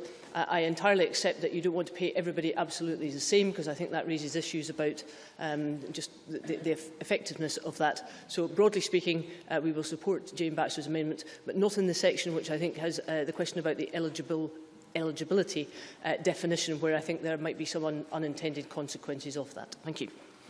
Many thanks, Minister. Thank you. Amendment 180, as further amended by Amendment 180B, seeks to provide that kinship care assistance is the provision of financial assistance at a minimum rate and additional assistance of such description as ministers specify by order. This assistance would be payable to those applying for or who have a kinship care order and to guardians appointed under Section 7 of the Children's Scotland Act 95, in relation to children who have not yet attained the age of 16, as well as those who have attained the age of 16 but are not the age of 18. It also introduces an order-making power which would require ministers to specify the minimum rate of financial support payable and which would require the date to be the same across all authorities in Scotland. Such an order could also allow for the rates rise depending on the age of the child. We think that Amendment 206 is seeking to achieve a similar effect to Amendment 180, which is to amend the Adoption and Children's Scotland Act 2007 to require the Scottish ministers to make regulations specifying a minimum rate of financial support to be provided across all local authorities in relation to looked after children in formal kinship care arrangements placed by authorities with qualifying persons as defined in Part 10 of the Bill. We accept that there is concern among stakeholders that there is currently a wide variation of allowances paid to formal kinship carers across the 32 local authorities. As a result of this, some feel that a similar situation may arise for families with a kinship care order or for those seeking to obtain one. And we are sympathetic to their concerns and agree that there is merit in providing a financial assistance to holders of a kinship care order where it is required. And the bill already provides for this. Kinship care assistance will cover a wide range of types of support, reflecting the fact that financial assistance is not the only type of assistance that kinship carers and the children they care for need. Section 66, subsections 1b and 3a provide ministers with an order-making power to allow provisions to be made about the payment of financial support and when or how much such assistance is to be provided. We therefore don't consider that any additional powers are required over and above the current bill provisions. I recognise that this area is very, very complicated, and given that, I think it was important that the Minister promised that a financial review of kinship care would be published during the passage of the bill.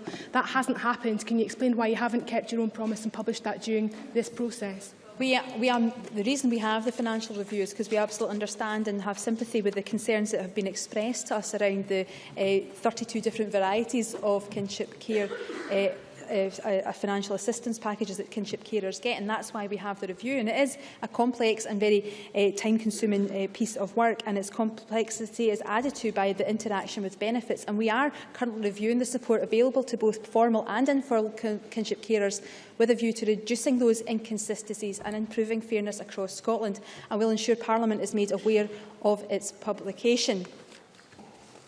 Sorry, Presiding Officer, I really don't mean to labour the point, but you did promise that we would have this information as we considered these issues, and you've not kept that promise. But I think we deserve an explanation as to why that's not the case. Minister.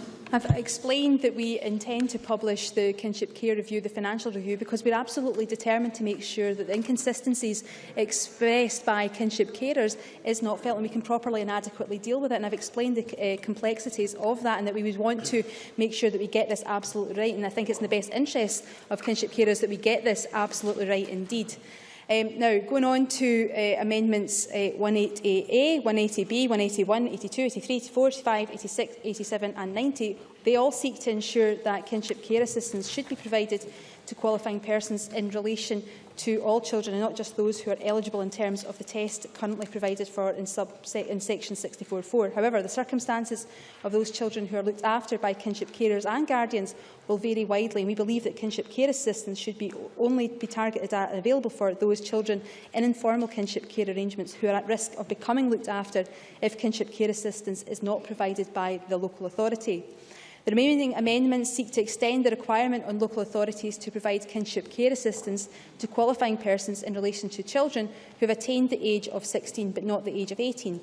Kinship care orders subsist only until the child reaches the age of 16, and at that point it is possible that the child who was formerly the subject of a kinship care order may leave the carer's home and their care. Given this, and given the fact that a child who was subject to a kinship care order or who has a guardian is still eligible to receive assistance themselves until they are 18, we don't consider it appropriate or necessary to extend the entitlements in this way. Now, we will continue to work with all those advocating on behalf of kinship carers as implementation progresses, and we're grateful to all those who have had an input into the bill, the Alliance, Children First, CAS and Mentor, and many more who have articulated very strongly the need for us to make sure that we get support for kinship carers absolutely right. And indeed, the Cabinet Secretary met today with the Kinship Care Alliance.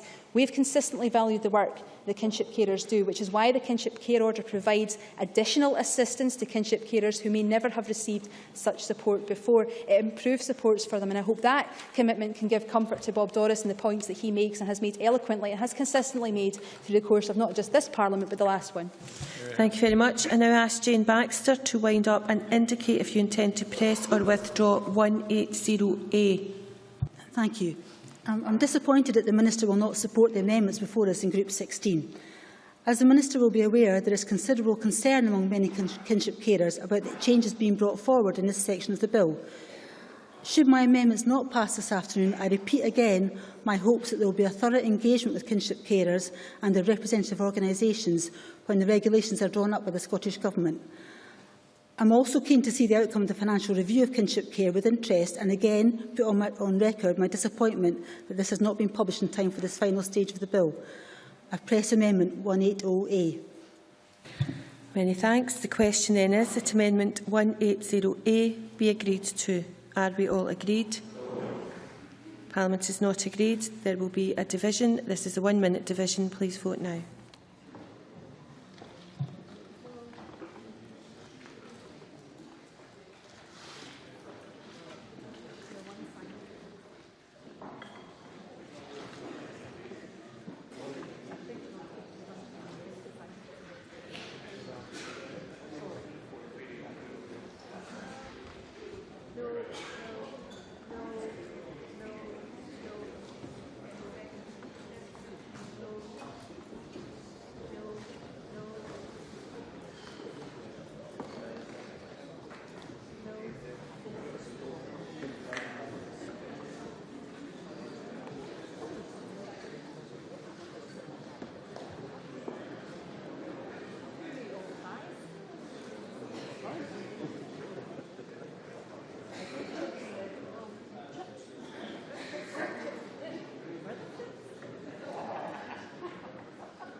The result of the vote on amendment number 180A in the name of Jane Baxter is yes 41, no 78. There were no abstentions. The amendment is therefore not agreed to. I now call amendment 180B in the name of Jane Baxter, which has already been debated with amendment 180, and I ask Jane Baxter to move or not to move. Move. The member has moved the amendment. The question then is that amendment 180B be agreed to. Are we all agreed? No. Parliament is not agreed. There will be a division. This will be a 30-second division. Please vote now.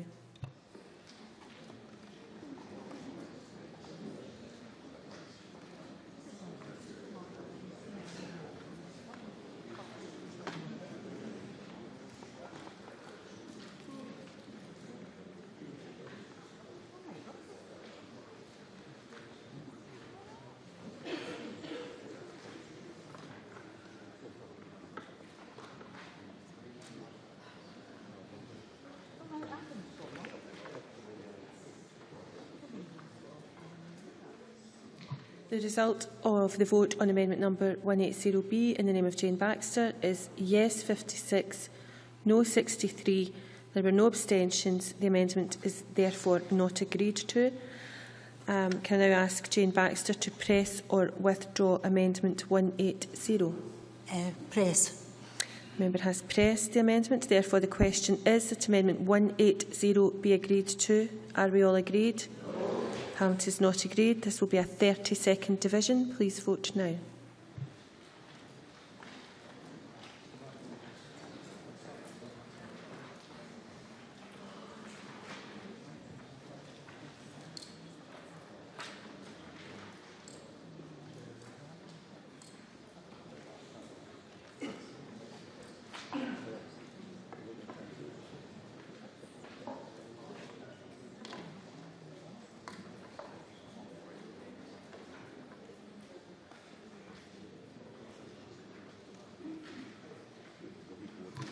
The result of the vote on amendment number 180 in the name of Jane Baxter is yes 56, no 63. There were no abstentions and the amendment is therefore not agreed to. I now call amendment 181 in the name of Jane Baxter, already debated with amendment 180, and ask Jane Baxter to move or not to move. Move. The member has moved. The question therefore is that amendment 181 be agreed to. Are we all agreed? Parliament is not agreed. There will be a 30-second division. Please vote now.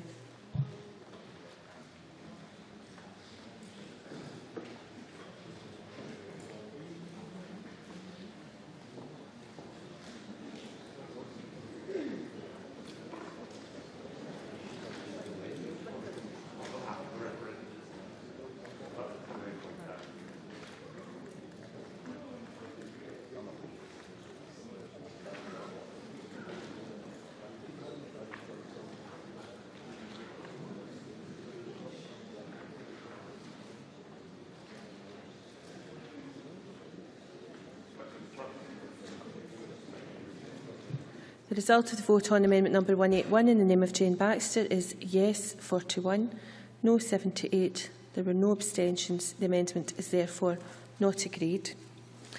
I now call Amendment 202 in the name of Jane Baxter, which has already been debated with Amendment 180, and I ask Jane Baxter to move or not to move. Move. The member has moved that amendment, and I also now call Amendment 202A in the name of Jane Baxter, already debated with Amendment 180, and ask Jane Baxter to move or not to move. Move. That is not moved. The question, therefore, is that Amendment 202 be agreed to. Are we all agreed? No. Parliament is not agreed. This is a 32nd division. Please vote now.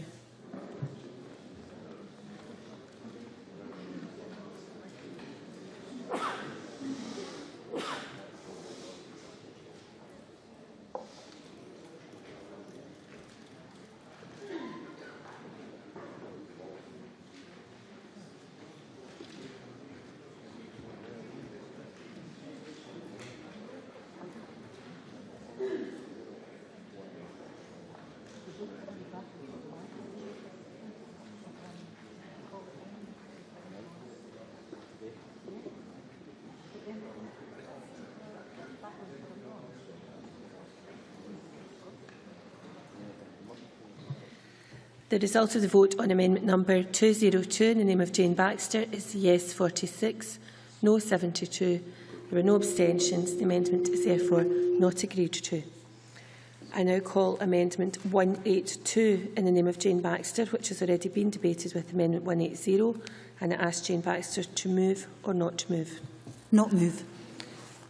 That member has not moved. I therefore call amendment 183 in the name of Jane Baxter, already debated with amendment 180, and I ask Jane Baxter to move or not move. Not move. Not moved. I now call amendment 203 in the name of Jane Baxter, already debated with amendment 180, and I ask Jane Baxter to move or not move. Move. The member has moved that amendment. I also call amendment 203A in the name of Jane Baxter, already debated with amendment 180, and I ask Jane Baxter to move or not to move. Not move. It's not moved. Therefore, the question is that amendment 203 be agreed to. Are we all agreed? No. Parliament is not agreed. This is a 32nd division. Please vote now.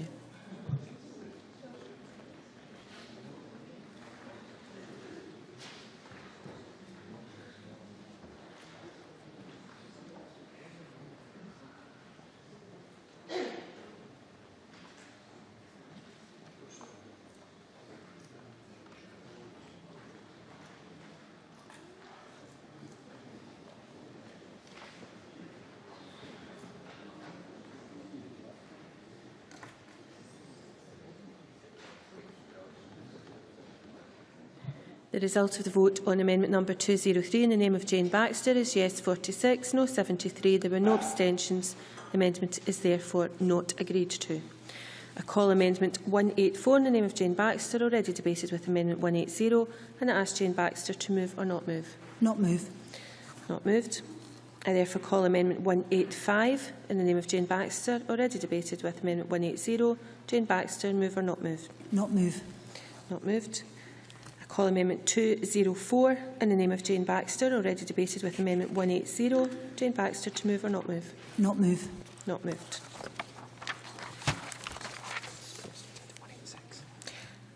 In that case, I now call amendment 186 in the name of Jane Baxter, already debated with amendment 180.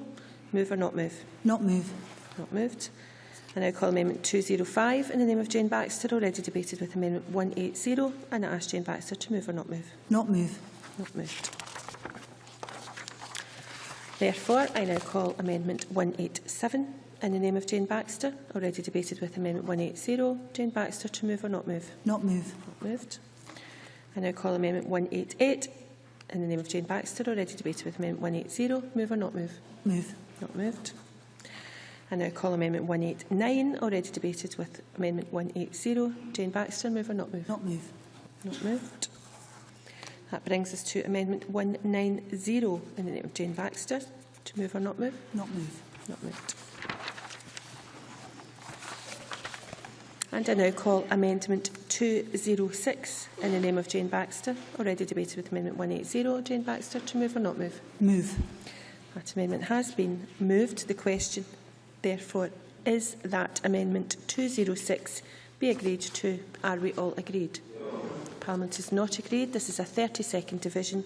Please vote now.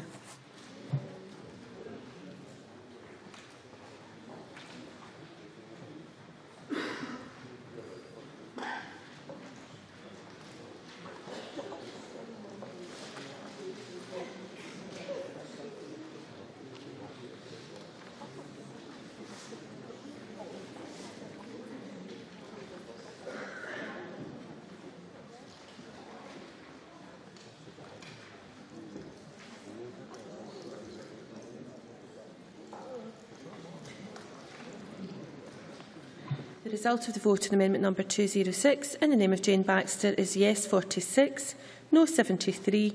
There were no abstentions. The amendment is therefore not agreed to. And that then brings us to Group 17, school closures. And I call Amendment 191 in the name of Liam MacArthur, grouped with Amendments 106 to 111. And I ask Liam MacArthur to move Amendment 191 and to speak to all amendments in the group, please. Thank you, Deputy Presiding Officer. And as I've done previously when we debated this issue, I start by declaring an interest as the father of a son at a primary school identified for closure in the recent past. That experience graphically brought home to me the impact even the threat of a school closure can have on pupils, staff, parents and indeed the wider community. It can, of course, bring communities closer together, but it's not a strategy I would recommend. Can I also acknowledge the evidence we receive from a wide variety of sources, not least the redoubtable Sandy Longmuir and, of course, the Sutherland Commission, all of which I think has helped in identifying areas where current legislation, policy and practice can and need to be improved. Some of those improvements were introduced at stage 2, but the amendments in this grouping, all of which I support, make further important changes that will, I believe, prove beneficial and address some of the key outstanding concerns. Can I also acknowledge the approach taken by the Education Secretary in relation to this part of the bill and observe that it is the only section where opposition amendments have not just been accepted by the government but actually actively sought.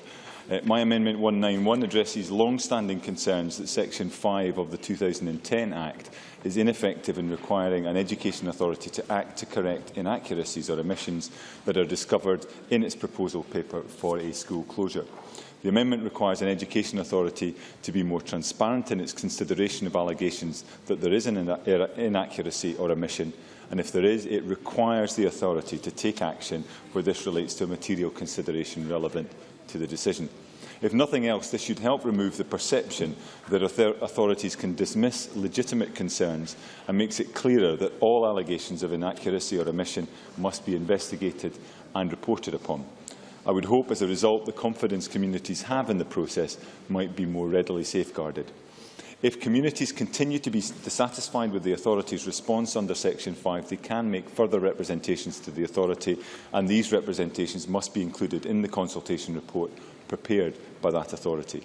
My amendment, therefore, means the whole process is more transparent in terms of how an authority deals with allegations of omissions and inaccuracies, and will make it easier for those raising allegations, if not ultimately corrected by the authority, to raise their concerns with ministers in seeking to have a proposal called in for consideration by a school closure review panel. I still do have some reservations about how this call-in process and referral to the panel might operate, but recognise that the battle over that was perhaps fought and lost at stage 2. As I say, I don't think any of us would pretend that these and earlier changes will remove the controversy or anxiety created by the threat of a rural school closure. However, by improving the process, making it more transparent and balanced, while also providing appropriate support at key stages, I think we should be confident that we can keep that upheaval to a minimum and also limit the number of cases that are ultimately required to be called in for review. And I think that would certainly seem to be a measure of success, and I'm happy to move the Amendment 191 in my name. Thank you. Thank you very much. I now call the Cabinet Secretary to speak to Amendment 106 and other amendments in the group, please. Thank you, Deputy Presiding Officer. Like Liam MacArthur, I have a long-standing involvement in this issue. It has not been without its difficulty and sometimes not without its controversy. But I have a very strong view that the health of rural communities is, to a greater or less extent, closely attached to the health of the services that are provided, and one of the core services is a rural school. And those of us who know rural Scotland well and who represent rural constituencies know the great importance that these rural schools have and the many benefits that they bring to pupils. I am not arguing, I have never argued, and this chamber would never argue, that rural schools do not sometimes have to close. Often rural schools close themselves in terms of population changes. But if there is to be community confidence in the process of school closure, then it has to be transparent, it has to be open, and it has to provide a level playing field for all the partners involved. Now, the 2010 Act, which was passed unanimously by this chamber, was a big step forward, but it has not operated quite how this Parliament intended. The establishment of the Rural Schools Commission, and I pay tribute to COSLA for the partnership that resulted in that Rural Schools Commission, did sterling work, and all the members worked very hard to look at this issue in the round, and I pay tribute to them and to Sheriff David Sutherland, who chaired the Rural Schools Commission. And I think it is a tribute to their work that 36 out of the 37 recommendations were accepted by the Scottish Government and are being implemented by the Scottish Government. That is a pretty good average in any commission. In fact, it's quite a remarkably good average. So I want to say at the outset today that this has been a contentious area which we may be moving towards completing the Parliament's role after a difficult period. And I hope it will be treated in that way and supported across the chamber. As well as the Government Amendments 106, 107, 109, 110 and 111, I welcome, as Liam MacArthur said, and actively support amendments at 191 and 108 from Liam MacArthur and Liz Smith. I think it is important we can join together and finish the job the Parliament started unanimously under the Schools Consultation Scotland Act 2010. The Government Amendments, Presiding Officer, 106 and 107 are minor drafting changes to the amendments made to the 2010 Act at Stage 2. Amendments 109 and 110 address a similar issue to that of Liz Smith's amendment in this group, Amendment 108. All three amendments seek to improve the transparency of local authorities' decision-making. First, Amendment 109 requires an authority, when explaining its proposal paper why it considers, in the light of the assessments it is to carry out, that implementation of the proposal to close a rural school would be the most appropriate response to the reasons for the proposal, it has to give the reasons why this is the case, that is, transparency. This will help to ensure that parents and communities can better understand why the authority considers closure is the most appropriate way to proceed. Second, Amendment 110 imposes an additional requirement on authorities to explain in consultation reports on rural school closure proposals why it considers implementation of the proposal would be the most appropriate response to the reasons for the proposal. The authority must also set out its reasons in the consultation report. This will ensure that councillors have a clear understanding of the recommendation they are receiving and the reasons for that recommendation. I welcome Amendment 108 in Liz Smith's name. It addresses the third and critical point, at which it is right to require an authority to set out its reasons for proceeding with a school closure. Section 11A of the Schools Consultation Act 2010, which the Government brought forward at Stage 2, sets out the clear test which we expect authorities to meet before they can decide to implement a closure proposal in relation to a rural school. It will ensure that authorities will not be able to proceed with a closure proposal unless they have complied with the additional statutory requirements imposed on them, and that there is no more appropriate means of addressing whatever problem a rural school is experiencing. Section 11A will be further strengthened by Amendment 108, which requires an authority to publish the reasons why it is satisfied that closure is the most appropriate response to the problems the school has been facing. Amendment 111 requires that this information must be supplied to the Scottish Ministers and requires the authority to publish on its website the fact that it has notified ministers of the decision and also the opportunity for consultees to make representations to ministers in relation to the decision. That will ensure that the reasons given in the authority's notice are made public, which is clearly desirable, published within 6 days of the decision being taken, and able to be taken into account by those making representation to ministers and by ministers themselves in considering whether to call in the decision. These requirements will help to increase the overall transparency of the whole decision-making process, which can only serve to increase the confidence of the communities affected in the decisions reached. This transparency and clarity is already successfully delivered by many authorities. That's to be welcomed. I commend them for it. However, we have found, unfortunately, that since 2010, consultation has not always reached the high standards communities deserve, and that's why these provisions are necessary. No one should be asked to support a decision, least of all one which affects the education of their children, on the basis of poor, incomplete, or in some cases plain wrong information. That's why I support Amendment 191 in Liam MacArthur's name, which will require an authority to correct an inaccuracy or omission that it has confirmed when it relates to a material consideration relating to the proposal. And all allegations of inaccuracy and omission must be determined by the authority with reasons given to the person who raised the issue if it is proposed that no action is going to be taken in relation to the allegations. The person who raised the issue is then entitled to make further representations to the authority, and the authority may then make a new determination on the matter. Finally, the authority is required to include information on all allegations or inaccuracies and what action is taken in relation to those allegations in the authority's consultation report. School consultations, we all know, are highly charged. It's essential that a fair debate is promoted based on reliable information. Errors do occur for a variety of reasons, and Amendment 191 provides a clear process to address and resolve these in as transparent a way as possible. That has to be welcome. Presiding Officer, Scotland's schools and the school estate are not set in stone, and the policy that no school should ever close is divorced from reality. Schools in both urban and rural communities must change and develop to respond to the needs of the 21st century, to provide our young people with the best opportunities.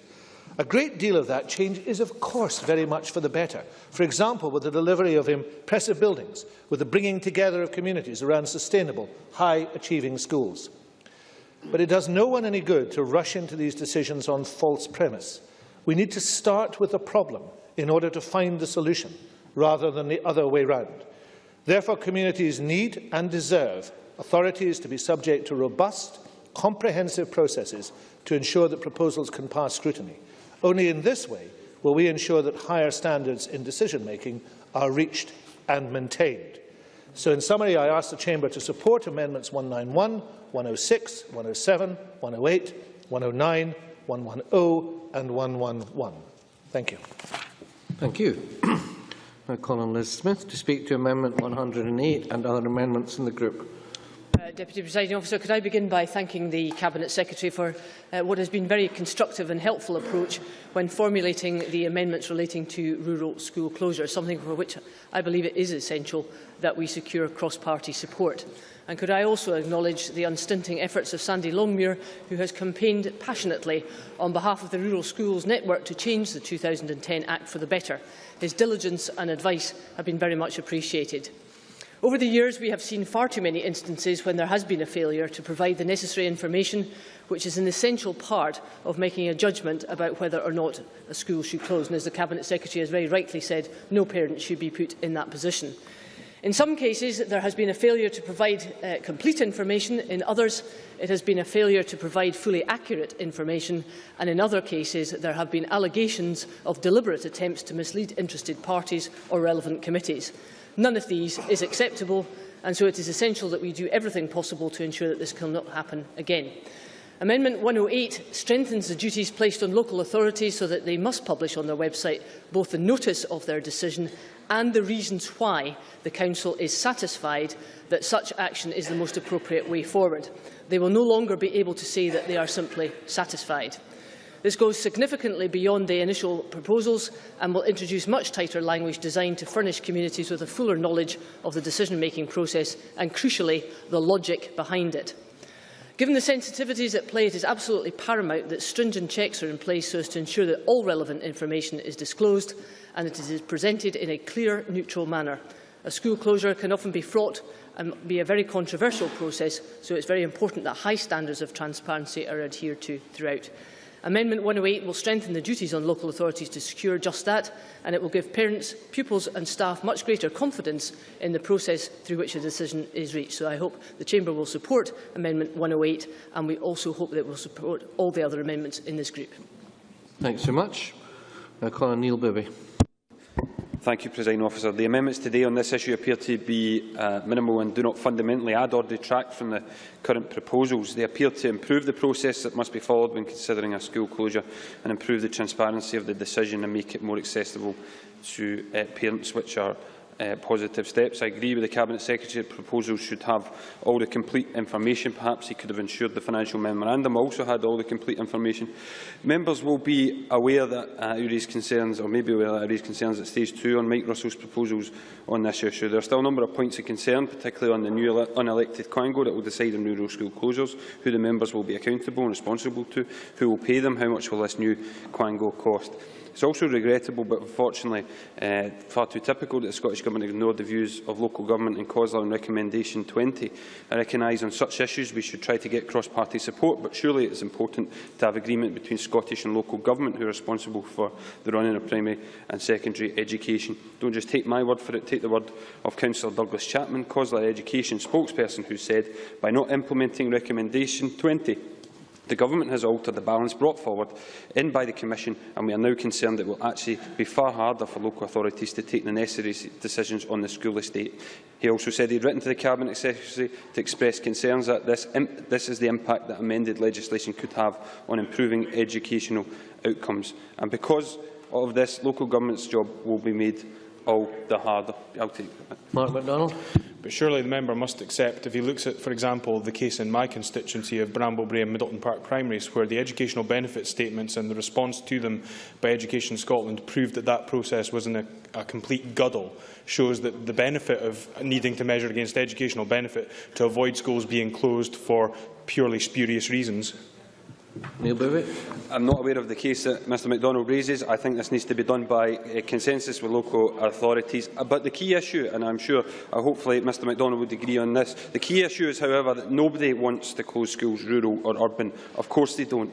But if Mike Russell and other SNP members want to keep schools open, not just in his own constituency, but in the other 72 constituencies across Scotland he is responsible for as Education Secretary, then he needs to ensure our education system and local authorities are properly resourced. Rather than doing this, he has chosen to change the law rather than change council budgets. The only new budget created is a limitless one for a new unelected Quango, and for him to abdicate responsibility from making difficult decisions on school closures.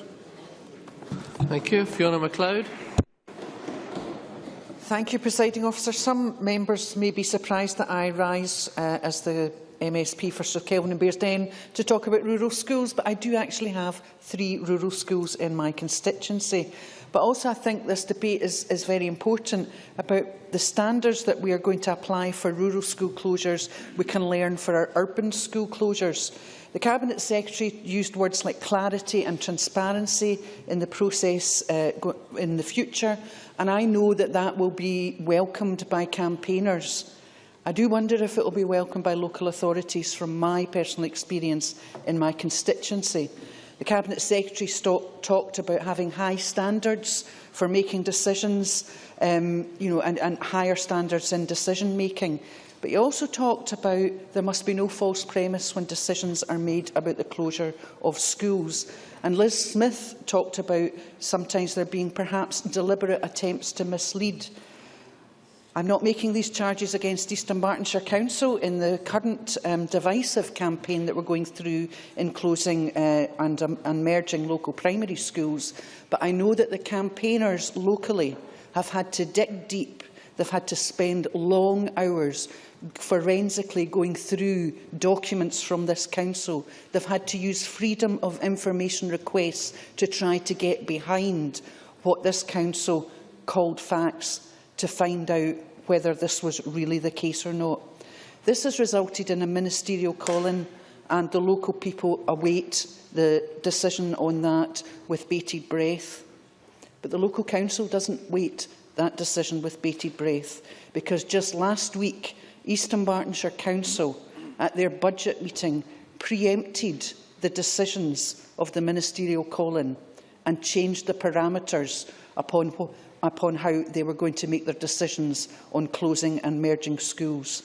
So I close my remarks by saying I absolutely welcome Liam MacArthur's amendments and all the other amendments in this area, and I hope that it means that no other local school campaigners have to go through what the local school campaigners have had to go through in my constituency. Thank you. Thanks so much. Now call on Liam MacArthur to wind up and press or withdraw his amendment. Thank you, Deputy Presiding Officer. Can I thank Fiona MacLeod, Liz Smith, Neil Bibby and the Education Secretary for their comments in relation to these amendments. I think the Cabinet Secretary was absolutely right in setting the scene in relation to the importance that rural schools play within their wider community. I know that the argument will be made in much the same way by those in urban communities, but I think that as a member from Orkney, you would not expect me to do anything other than acknowledge the specific status that schools in rural communities do play.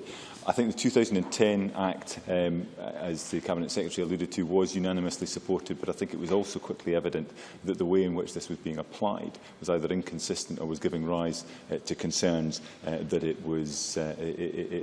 had unintended consequences or local authorities were applying it inappropriately. And I think Liz Smith made some excellent points in that regard. I mean, the responsibility for this has to lie with local authorities. They are best placed to act in the interests of the local communities they represent, and I don't believe that any council does or should enter the process of consulting on a school closure lightly.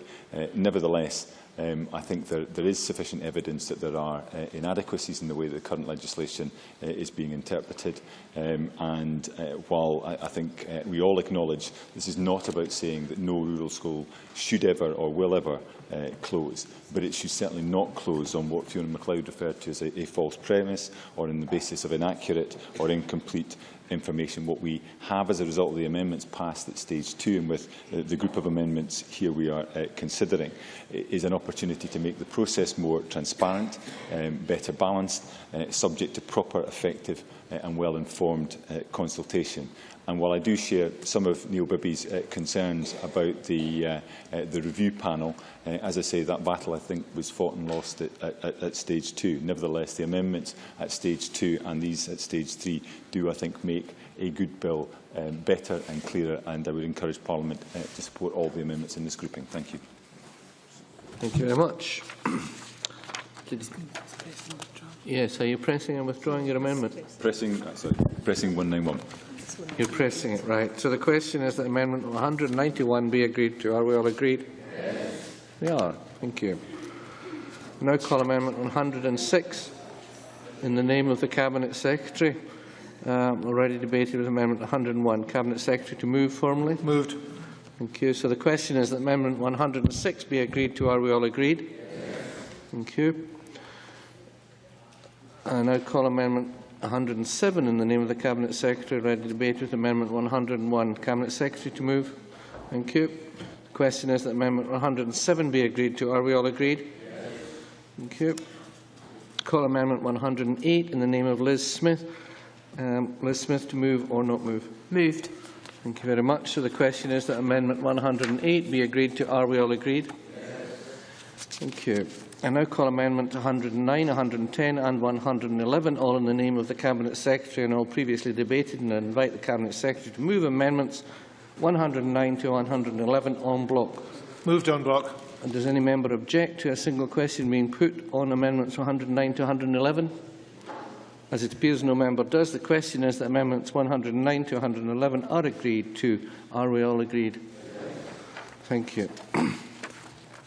Now move to Group 18 and call Amendment 192 in the name of Adam Ingram, grouped with Amendment 201. Mr Ingram to move Amendment 192 and speak to both amendments in the group, please. Thank you. I rise to move Amendment 192 in my name. Presiding Officer, there's been a warm welcome for the First Minister's announcement last month to extend the entitlement of free school lunches to all primary 1 to 3 children in Scotland from January 2015, and that's not least from long-time free school meals campaigners like the Child Poverty Action Group. Now, the Children and Young People Scotland Bill is an opportunity to make sure we have a fit-for-purpose legislative foundation for the provision of free school lunches to deliver on this commitment.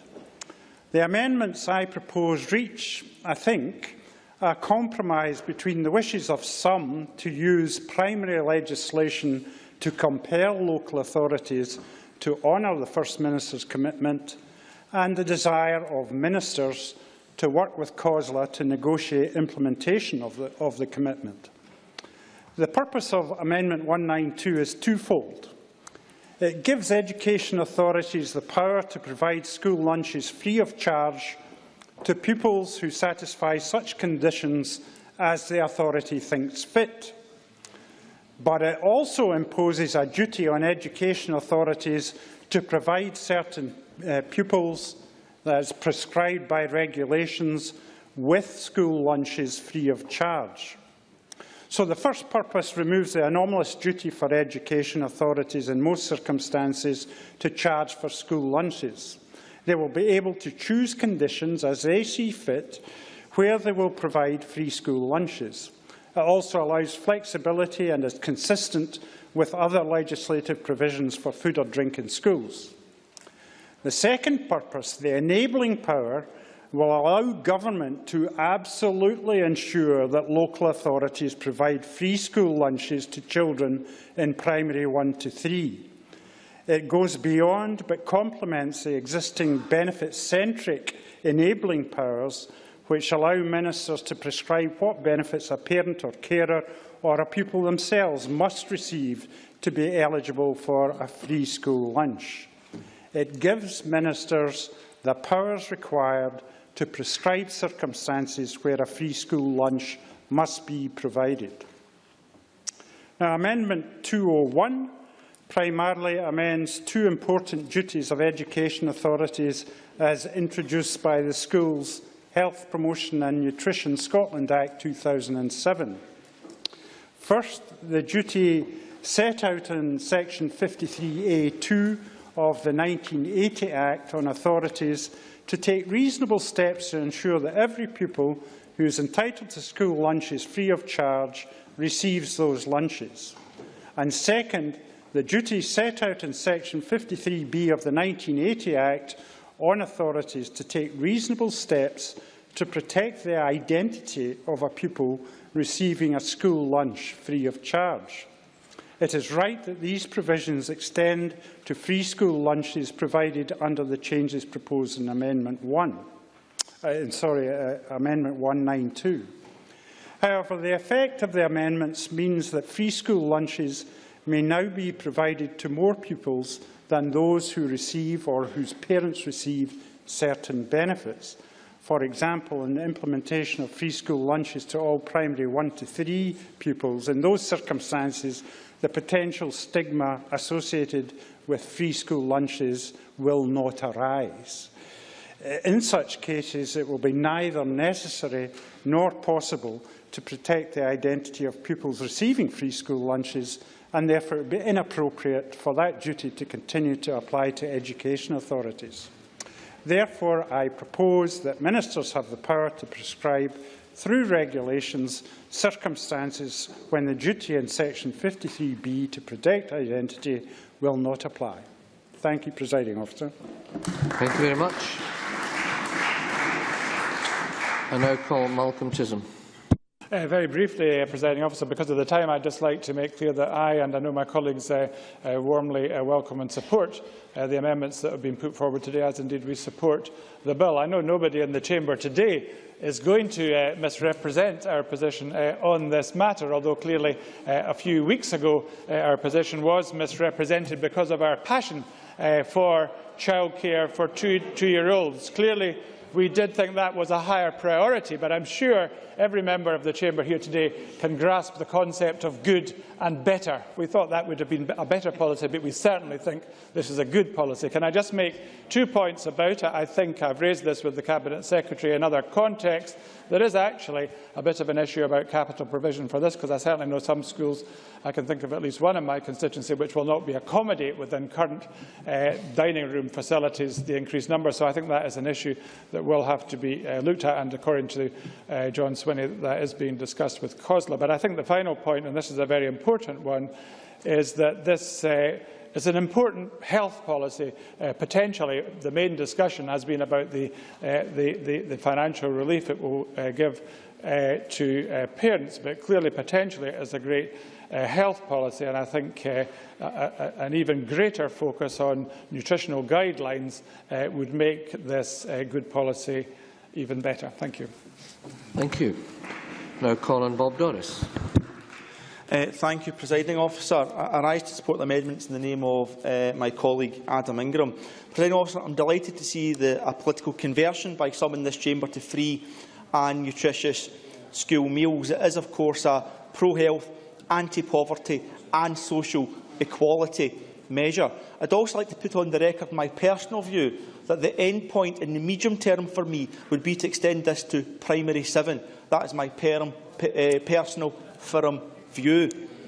I have said before over the years that there are no rich children, there are no poor children, there are just children, and every child should be guaranteed a free, nutritious school meal, no matter their parental income. That is the right thing to do, no matter what others have said in the past. So I have to say that whilst there are no rich or poor children, there can be poor political commitment. And that is why we must entrench within this bill the power to compel local authorities, should they choose to flout the will of this Parliament. Let me finish off by saying, Presiding Officer, that Glasgow Labour Council have been calling for free school meals for P1 to P3. The SNP Opposition Council Group have found the money to deliver those free, nutritious school meals early from August this year. I now hope that Glasgow Labour Council, in the spirit of unity and that political conversion, support the SNP in Glasgow and deliver early on our very, very important, significant free school meals commitment. I urge you to support the 2 amendments on behalf of Adam Ingram. Thanks very much. Kezia Dugdale. Thank you, Presiding Officer. Consensus breaks out and then Bob Doris speaks.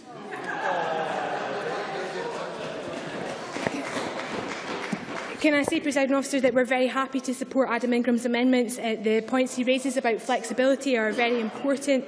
I think we do need to remind the Chamber, however, Presiding Officer, that we do have no capital assessment of what it's going to cost to provide free school meals. That matters in the context of the debate and the inability of the Government to come forward with the correct financial memorandum that we can assess, but it's also about the reality of how this is delivered, and it's important for 2 reasons. I know from schools in Edinburgh, as Malcolm has already pointed out, that there will be capacity issues around seating all children at one time to have a school meal. Even if we're going to get close to 75% of children receiving a free school meal, that will be incredibly difficult. But it's not just school halls, school assembly rooms, it's kitchens. We know that kitchens in schools across Scotland cannot accommodate cooking this many meals from scratch. Now, if we don't cook them from scratch, what we're going to end up doing is contracting out making free school meals to private companies which strive in a low-wage economy that will produce poor food, that will only just meet the nutritional standards of free school meals. And then we have to ask ourselves, what have we actually achieved during this process? So the legitimate concerns exist. They remain, Presiding Officer, around the degree to which this is resourced, particularly with regards to capital investment. That said, we are very pleased and very happy to support Adam Ingram's amendments this afternoon. Many thanks. Liam MacArthur. Thank you, Deputy Presiding Officer. Can I welcome the decision by the Scottish Government to follow the lead set by the UK Coalition Government in delivering what Bob Doris described as a progressive anti-poverty and pro-health measure. I think it's unfortunate the committee did not have the opportunity to scrutinise the proposals in detail, but certainly understand the reasons for that. And I think the reasons are considerably more justified than they are in relation to the substantive changes to childcare provisions that arrived at well past the 11th hour. Nevertheless, as with the extension of childcare for 2-year-olds, I think the Parliament and indeed the Education Committee will want to keep a close eye on how these proposals are rolled out to ensure that they are properly funded, as Kezia Dugdale and others have referred to, and delivered to children in P1 to P3 right across the country. In that respect, I thought Adam Ingram, and the way that he set out the issues and the choices that we are facing as a Parliament, was very fair in that analysis, and I think the amendments that he is proposing in this grouping offer a pragmatic and a flexible way of proceeding, and on that basis we are happy to support those amendments. Thank you. Many thanks. And I call on the Cabinet Secretary, Mike Russell. Thank you, Presiding Officer. And can I welcome the position that the Labour Party is now taking, the sensible position the Labour Party is now taking. It was nice to hear Malcolm Chisholm on form. I would think that Malcolm Chisholm is at his most convincing when he's arguing for what he believes in, and clearly he believes this. Unfortunately, he's not been doing that very often in recent days, but it's good to see him doing it today. Terms, let me address the issue of capital provision, which he raised pleasantly, as Kezia Dugdale didn't raise quite so constructively. There is a great deal of experience on the provision, capital provision required. The SNP pilot that took place in 2007-2008 and the report of that pilot does give some very interesting indications of how this can be done. And together with COSLA, we will work our way through to make sure that this can be done. Now, I really would like to make some progress on this. I did hear the point you made. I just want to make sure it's been long in the day, and although Duncan McNeill is still shouting, Presiding Officer, the rest of us would like to finish this bill and make it happen. I mean, Labour has already tried to stop this bill today. Why don't we just complete this bill today? Now, I would thank Adam Ingram. It's a pity that the outbreak of goodwill is finished so soon, but there we are. A little bit of calm, please. Calm down, everyone.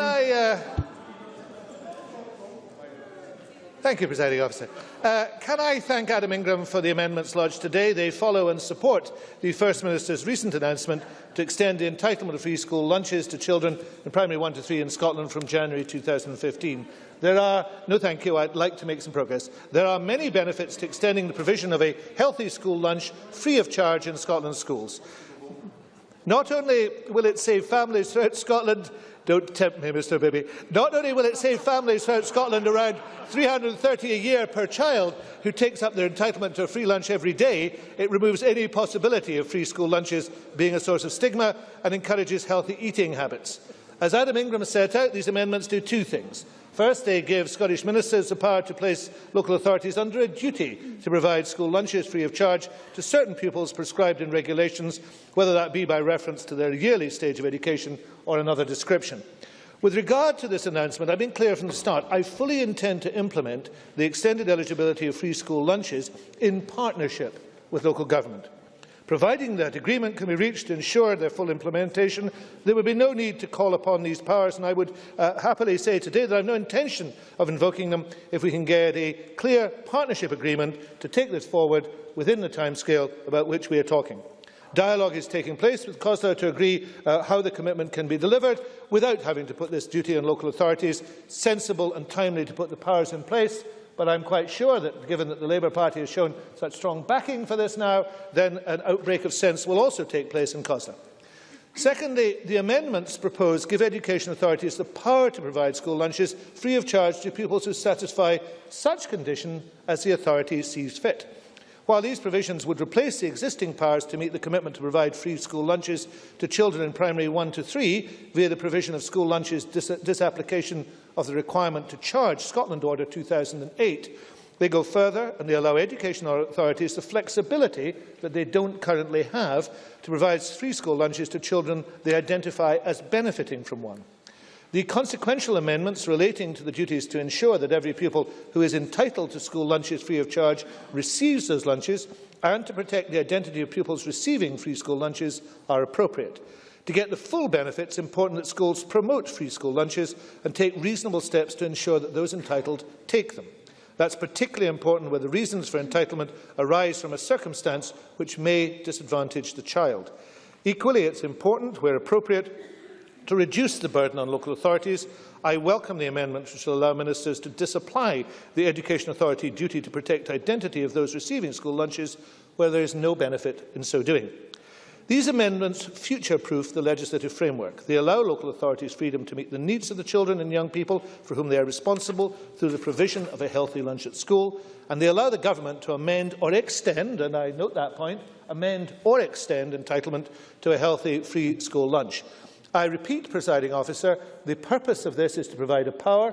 There is no requirement nor need to use that power, providing we can work together in partnership. That is what I wish to do with local authorities, and to be fair, I think the indication of local authorities that's what they wish to do with the government, in which case we will all be happy, and even the Labour Party is happy now. What more could be called for? Many, many thanks. Now call on Adam Ingram to wind up briefly, if you could, Mr Ingram, please. Yep, Well, thanks very much, Presiding Officer. There seems to be an outbreak of consensus, repentant sinners everywhere. So I'm quite happy to leave the debate at that particular point and urge members to support the relevant amendments. Thank you. Thanks. And so the question is that Amendment 192 be agreed to. Are we all agreed? Yes. No, we are not agreed. There will therefore be a division. This will be a 1-minute division.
The result of the vote on amendment number 192 in the name of Adam Ingram is yes 98, no 15. There were no abstentions. The amendment is therefore agreed.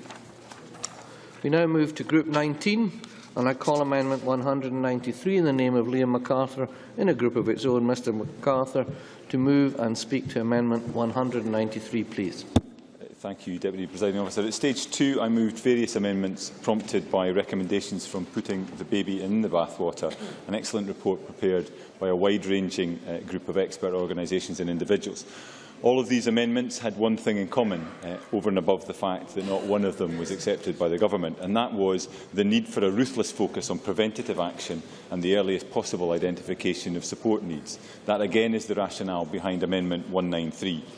As I made clear at stage 2, I firmly believe that the Additional Support for Learning Act is one of which this Parliament and all parties within it can feel rightly proud.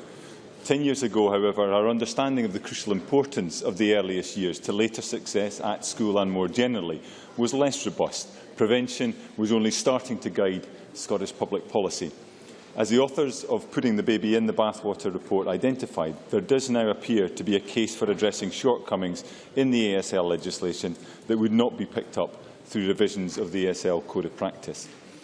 Although children are officially covered by this Act from birth, its implementation has not equally benefited children below the age of 3. This is both unwise and unfair. Two things, I think, make the ASL Act stand out. One is that children who need extra help for whatever reason have a legal right to receive it. The other is its broad definition of the types of extra help that can be provided. Both these excellent features of the Act apply to all children and young people across Scotland, unless they are under school age. For our youngest children, the ASL Act can only help them if they qualify under the Disability Discrimination Act. Why deny access to assessment and additional support during the first 1,001 days of life, when young children and their parents could be most effectively and inexpensively helped by genuinely early intervention? Why make them wait until they reach school age before they become eligible? Amendment 193, therefore, removes the subsection that has proven to be a major obstacle to some very young children getting what they need, help to which they would be entitled were they older. Let's not forget that many ASL needs, for those such as those associated with communications difficulties, autism and fetal alcohol harm, emerge between the age of 2 months, when universal health visiting usually ends, and 27 to 30 months, when the new universal health checks will start. A waiting period of more than 2 years is a long time in the life of an under-school-aged child. As a result, some preventable problems are not being prevented, and some ASL needs that could have been identified and met through early intervention instead are overlooked and consequently grow worse. Given the fate of my earlier amendments on behalf of the Baby in the Bathwater Coalition, I am realistic about the prospects for Amendment 193. However, while the Minister rejected those amendments at stage 2, she did offer assurances that their policy intentions would be incorporated into secondary legislation, regulation or statutory guidance. I hope that this remains the case and the Minister will reaffirm her intention to engage directly with this diverse coalition and others to assist in the development of all relevant guidance. The devil is in the detail, and the input of this group of experts can help translate good intentions into detailed policy implementation. For now, I look forward to the comments from the Minister and indeed other colleagues and move Amendment 193 in my name. Thanks. Minister? Thank you, and I thank Liam MacArthur for the points he has raised, and of course the baby in the bathwater campaign for those amendments. But we believe the proposed amendments relating to the Education Adults Additional Support for Learning Scotland Act 2004 is unnecessary, and I'll go on to outline why, but hopefully will at the end provide the comfort that Liam MacArthur might need, as he indicated he would like to hear in my remarks. Amendment 193 seeks to extend the current duties on education authorities under the ASL Act to apply to all children under school age and not receiving school education. As indicated at stage 2, the Scottish Government absolutely supports the principle of prevention and early intervention, especially where it might prevent an additional support need developing or worsening. That is why the Children and Young People Scotland Bill already contains a number of provisions which focus on early intervention and prevention. A child's wellbeing is assessed from birth during the contacts set out in the Child's Health Programme, which now includes a 27 to 30-month universal health review.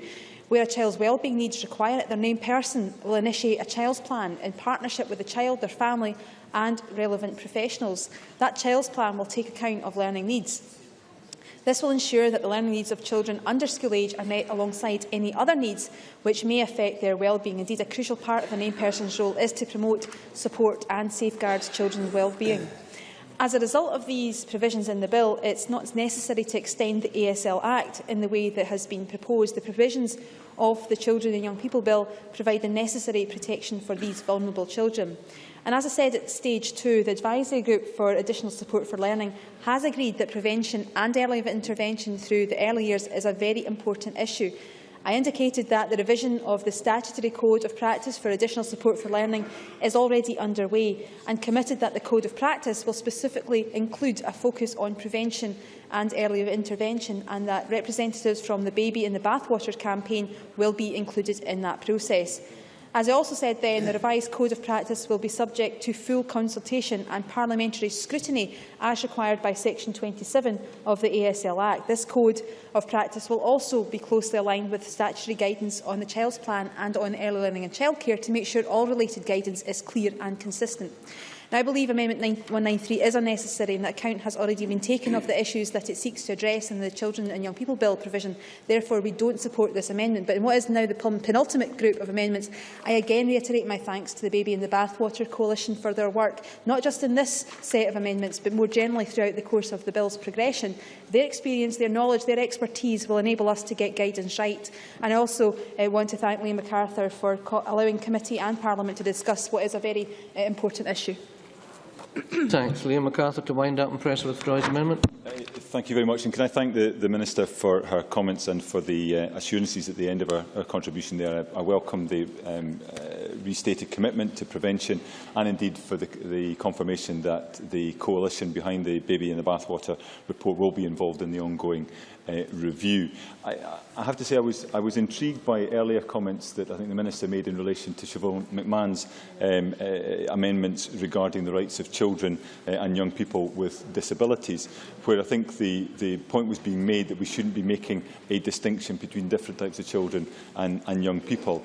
I think the anomalies that the Coalition have highlighted in relation to the operation of the ASL Act do appear to suggest that there is a distinction made between the treatment of those at school age and those in the first 1,000 days of life.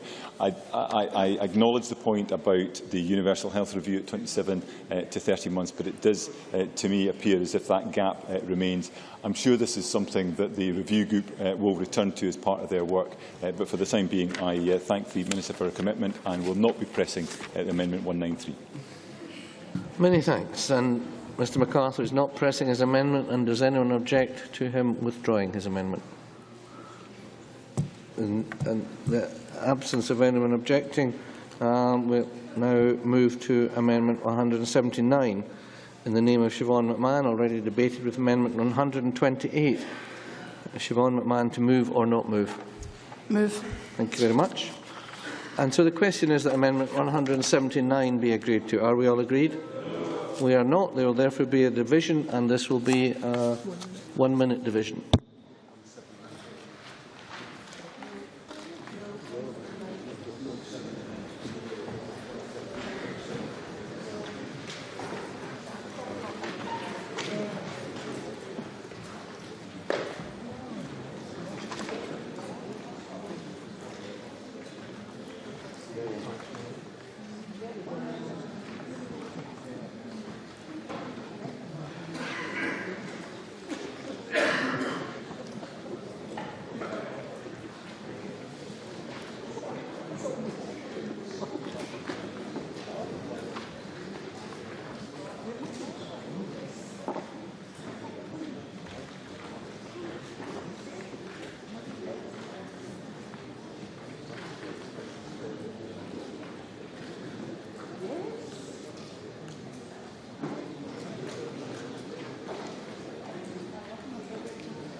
The result of the vote on amendment number 128 in the name of Siobhan McMahon is yes 39, no 75, and the amendment is therefore not agreed.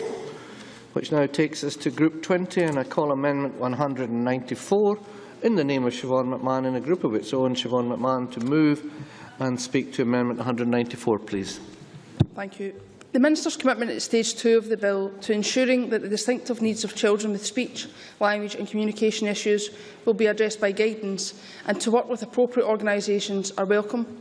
In making these commitments, the Scottish Government has, it seems, already accepted the irrefutable link between speech, language and communication and improving outcomes for all of Scotland's children and young people. Indeed, key policy and initiatives such as the Early Years Collaborative and GIRFEC identify speech, language and communication development and capacity as fundamental to making sure Scotland is the best place to grow up for all children and young people. The Children and Young People's Bill aims to secure equality of outcome for all children and young people, regardless of where they live or their home circumstances. Optimising the speech, language and communication development of every child in Scotland must be at the heart of that process. Significantly, although a lot of the Scottish Government's policy and initiatives recognise the fundamental importance of speech, language and communication development and capacity, Scotland, unlike other parts of the UK, has no comprehensive strategy which focuses local authorities, health boards and other key agencies on ensuring that SLC development and capacity is optimised for all children and young people. A national speech, language and communication strategy would provide clear direction, cohesion and focus for all responsible authorities on how to optimise speech, language and communication development and capacity for Scotland's children and young people. Currently, local authorities and health boards across Scotland pursue different approaches to speech, language and communication development. For example, in some parts of Scotland, health and education and other professionals, from prenatal to secondary school, work effectively together to optimise on speech, language and communication development and capacity. In other parts of the country, however, this evidence-based approach is less apparent. A national speech, language and communication strategy would drive consistent, quality-assured, evidence-based approaches to speech, language and communication development and capacity and help to improve outcomes for all children and young people in Scotland. Linked to this inconsistent approach, there are significant variations in the levels of shared ownership and investment in speech, language of communication development across Scotland. For example, some local authorities have withdrawn funding for speech and language provision, arguing that investment in these key areas of children and young people's development represent additionally or is simply unaffordable. A national speech, language and communication strategy would also help to drive multi-agency ownership and investment in this fundamental life skill.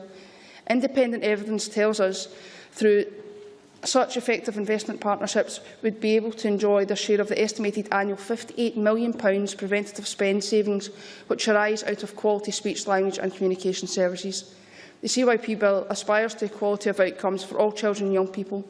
A national speech, language and communication strategy would act as a key foundation for the realisation of that aspiration. I call on the Minister to make a commitment to developing a national speech, language and communication strategy or to enter into a dialogue with interested parties as soon as possible about the need for and benefit of such a strategy and how this can be taken forward.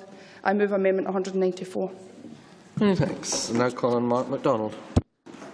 Thank you, Presiding Officer.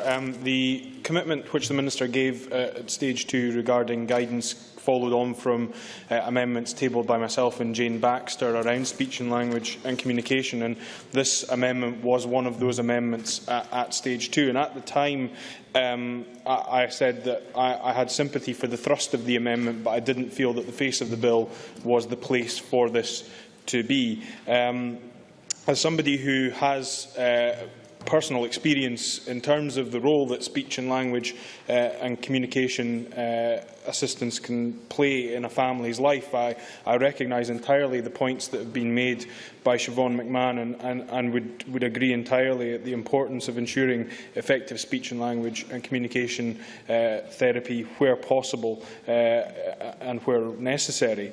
What I would say is that I think that at this stage, I think we need to have further discussion, possibly on a cross-party basis, around this issue, and that was a point I made at stage 2, and I think still stands at stage 3. And I'm more than happy to sit down with Siobhan McMahon, Jane Baxter, others from across the chamber, and talk about what the best way to proceed is. I know we've seen success in terms of, for example, the National Autism Strategy, and that has perhaps formed some of the thinking in this, but it may be that there are other means that could be pursued. Some of this could be captured in guidance, some of it could be pursued through other methods, and I think perhaps a broader discussion around this between interested parties on a cross-party basis, I think would yield more than having this amendment on the face of the bill at this stage. But I'll be interested to hear the Minister's views, but I'm seeing indications that that is something that members are broadly agreeable to. Thank you. Liam MacArthur. Thank you. Can I congratulate Mark MacDonald, Jane Baxter and Siobhan McMahon for their efforts on this issue through the course of stage 2 and stage 3. I think I would hope that those efforts will be rewarded with either a firm commitment from the Minister to bring forward a strategy encompassing speech, language and communications, or at least, as Mark MacDonald was indicating, a process through which these issues can be taken forward. I recognise that Amendment 194 is intended to probe and is not necessarily for incorporation in this bill. I do think, however, it has a relevance to some of the issues highlighted in discussion around earlier amendments.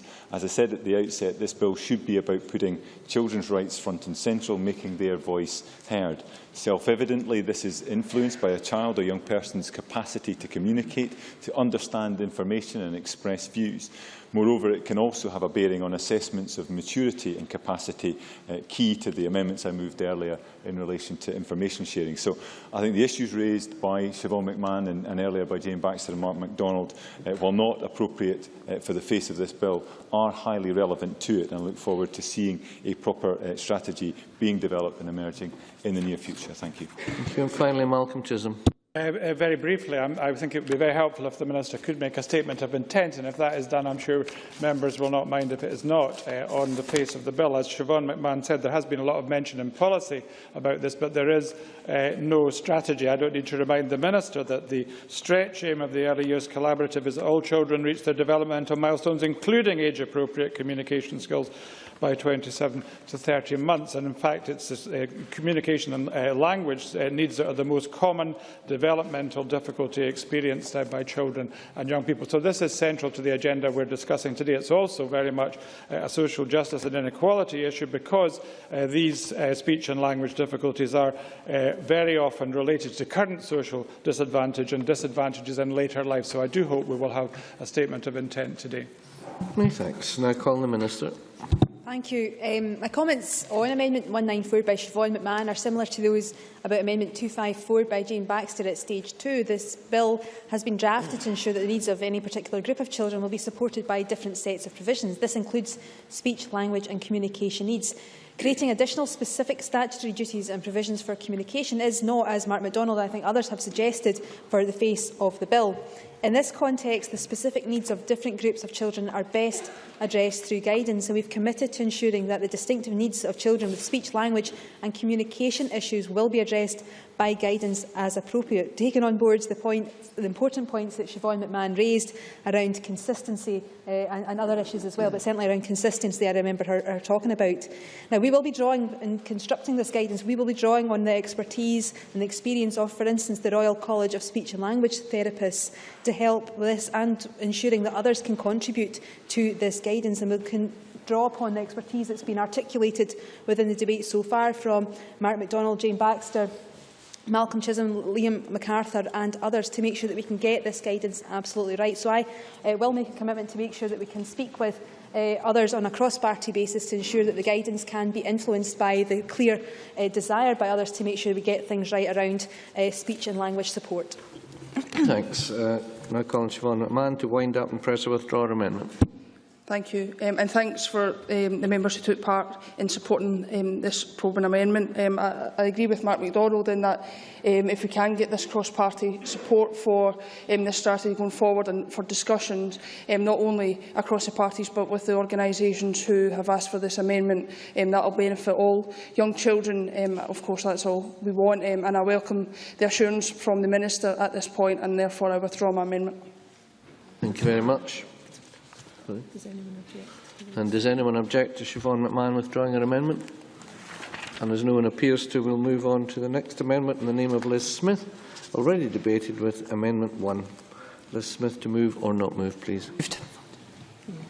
Thank you. And does anyone object to that amendment being withdrawn? No. Thank you. Right, and call Amendment 195 in the name of Jane Baxter, already debated with Amendment 180. Move or not move? Not move. Thank you. So I now call amendments 112, 90, 113 and 91, all in the name of the Minister and all previously debated. I would invite the Minister to move these amendments en bloc. Moved en bloc. If does any member object to a single question being put on these amendments? And as no one appears to, the question is that amendments 112, 90, 113 and 91 are agreed to. Are we all agreed? We are. I now call Amendment 54 in the name of Liz Smith, already debated with Amendment 51. Ms Smith, to move or not? Not moved. Thank you. I call Amendment 114, therefore, in the name of the Minister, already debated with 51. Minister, to move, please. Moved. Thank you. So the question is that Amendment 114 be agreed to. Are we all agreed?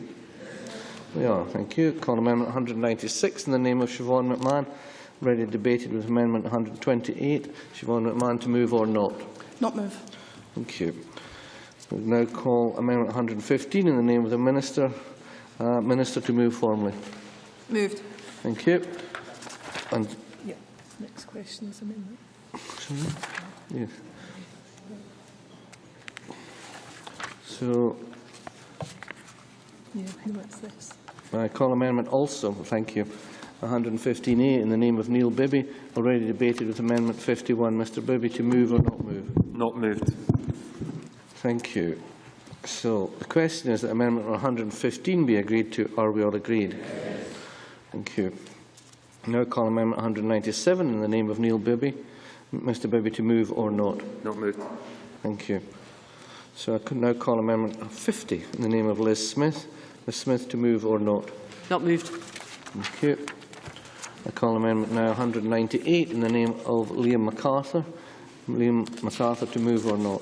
Not moved. Thank you. Call Amendment 199 in the name of Liam MacArthur. Mr MacArthur, to move or not? Not moved. Thank you. Call Amendment 200. Mr MacArthur, to move or not? Not moved. Thank you. Call Amendment 201 in the name of Adam Ingram. Mr Ingram, to move or not? Move. Many thanks.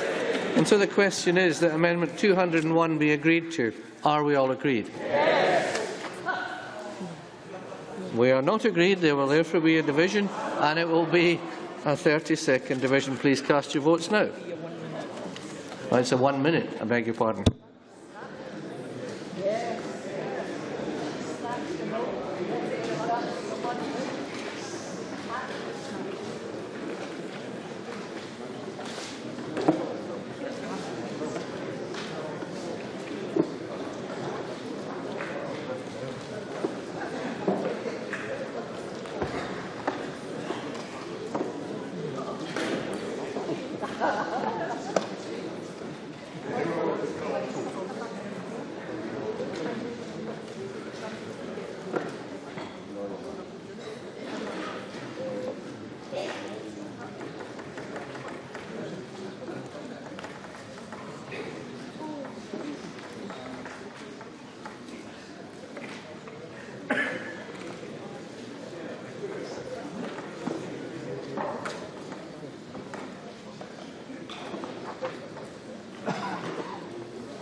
The result of the vote on amendment number 201 in the name of Adam Ingram is yes 115.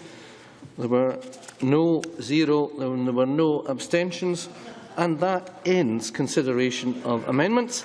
And the other piece of good news is that the Scottish men's curling team are through to the final in the Olympics.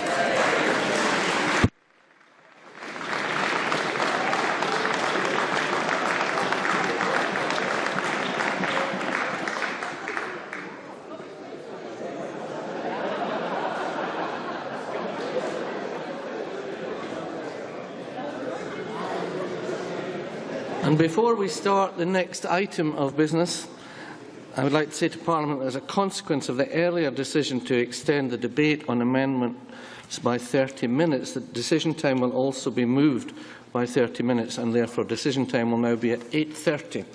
So, with your approval, point of order, Malcolm Chisholm. On Rule 9.3.2, this has obviously been raised before, but I think it is very important before stage 3 that we do have a statement from the Cabinet Secretary about the issue that was raised by the convener of the Finance Committee this morning. We know that under Rule 9.3.2, the best estimates should have been provided on the capital costs and have not been provided. So I do hope at least we can get some indication from the Cabinet Secretary in his speech of why that information has not been provided and when it will be provided.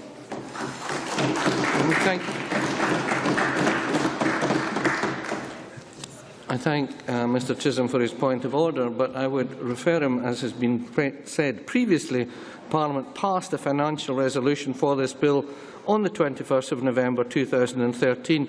The resolution stated that the Parliament, for the purposes of any act of the Scottish Parliament resulting from the Children and Young People of Scotland Bill, agrees to any expenditure of a kind referred to in paragraph 3b of Rule 9.12 of the Parliament Standing Orders arising in consequence of the Act.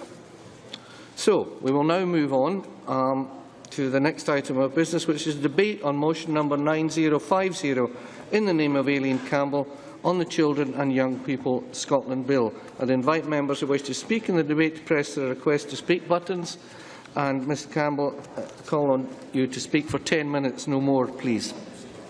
Thank you, Presiding Officer, and for the update on the curling. That was very welcome indeed. Now, I'm pleased to open this Stage 3 debate on the Children and Young People Scotland Bill, and I'll start by thanking everyone who has been involved in the development and the scrutiny of this landmark piece of legislation. In particular, all 3 parliamentary committees for their detailed examination of the bill, and not least following 4 3-hour Stage 2s and a 5-hour Stage 3, the Education and Culture Committee. Their careful and very balanced consideration of the proposals has resulted in a bill that better captures the principles which this chamber endorsed in the Stage 1 debates. I'm genuinely appreciative of all the work from the committee members indeed.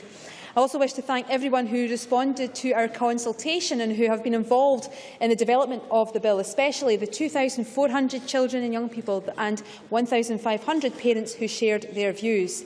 I also want to put on record my absolute thanks and gratitude to all the government officials who have absolutely worked tirelessly and with dedication on this bill. I sincerely appreciate their hard and very fine work indeed.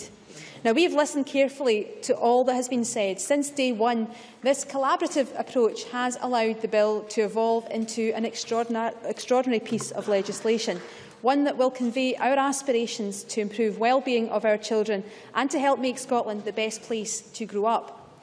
This legislation will place our commitment to early years on a statutory basis, as much through our proposals to transform early learning and childcare as through requiring children's services plans to demonstrate early intervention and primary prevention. Through the named person, it will put in place a universal approach to promoting, supporting and safeguarding every child's well-being by working with families. The named person, albeit not supported by everyone, however, will be at the single point of contact that parents told us they wanted, whose job is to ensure that children, young people and their families get the support they need when they need it. In our provisions on care and aftercare, the bill will change the way that our most vulnerable children and young people make that very difficult transition through and out of care when the time is right for them, ensuring that appropriate support is there at every stage on the way. We are placing a duty on local authorities to provide services to families where there is a risk of a child becoming looked after. We are supporting the invaluable work of kinship carers by requiring authorities to provide assistance to carers where the child is at risk of becoming looked after. We are strengthening the impact that corporate parenting can make, and we are helping those children who need to proceed to adoption by making the use of the National Adoption Register compulsory. And for the first time, the bill puts children's right at the heart of the public sector and government. It will ensure ministers assess all future decisions against the rights of children and will require public bodies to embed rights in the frontline services that our children and families rely on day in, day out. These overall intentions have not changed during this bill process, but what has changed is how the bill can achieve these intentions. And we have welcomed and put forward many suggestions for improvement at stage 2, the result of a shared recognition of the importance of this legislation and our common ambitions. As I've always said, this bill is a starting point for the expansion of early learning and childcare. This is the first time that flexibility and choice have been put on a statutory footing. This bill sets the stage for our longer-term aim to develop high-quality, flexible early learning and childcare that is accessible and affordable for all children, parents and families. We've always intended to open out entitlement through secondary legislation where it is affordable. So I was absolutely delighted that the First Minister announced on the 7th of January that we will increase the entitlement of free learning, early learning and childcare from August this year to those 2-year-olds in families which are workless or seeking work, 15% of that age group. This will be followed in August next year by those 2-year-olds meeting the free school meals criteria, 27% of 2-year-olds, more than 15,000 children. This is a phased, sustainable expansion of early learning and childcare to more vulnerable 2-year-olds. We are focusing first on those families who are most in need and who will benefit most from an expansion of funded hours. Not only will this improve the life chances of children, it will also provide opportunities for parents and families to benefit from support into training or sustainable employment. In the Scottish Government's White Paper, Scotland's Future, we have set out phased plans to achieve 1,140 hours per year for all children aged between 1 and 5, starting with an increase to half of all 2-year-olds. The expansion set out in the bill is a significant step towards realising that vision and that ambition. In addition, on the 7th of January, the First Minister announced that all school children in primaries 1 to 3 will receive free school meals from January 2015. The benefits of this to both children and families are significant and have been commented on as the motion was passed earlier on. Yes. Could I congratulate the Minister and indeed the Parliament for coming to this sensible decision, particularly with regards to children, the meals being provided universally. Now, let me tell you from experience the benefit that a child will get. A child who is anonymous when getting a free school meal, who perhaps their families couldn't afford it, will actually eat it, rather than going away and not participating because they're likely to get bullied and bad attention by the day. And I can tell you they will withdraw, and therefore, because this Parliament has decided the way we're doing it, children that really need a good square meal will get it, and they will be healthy for the rest of their lives. Can I thank Gil Patterson for his intervention? The benefits of this to both children and families are significant, not least because it will tackle some of the issues around stigmatisation around accessing free school meals, which Gil Patterson has outlined.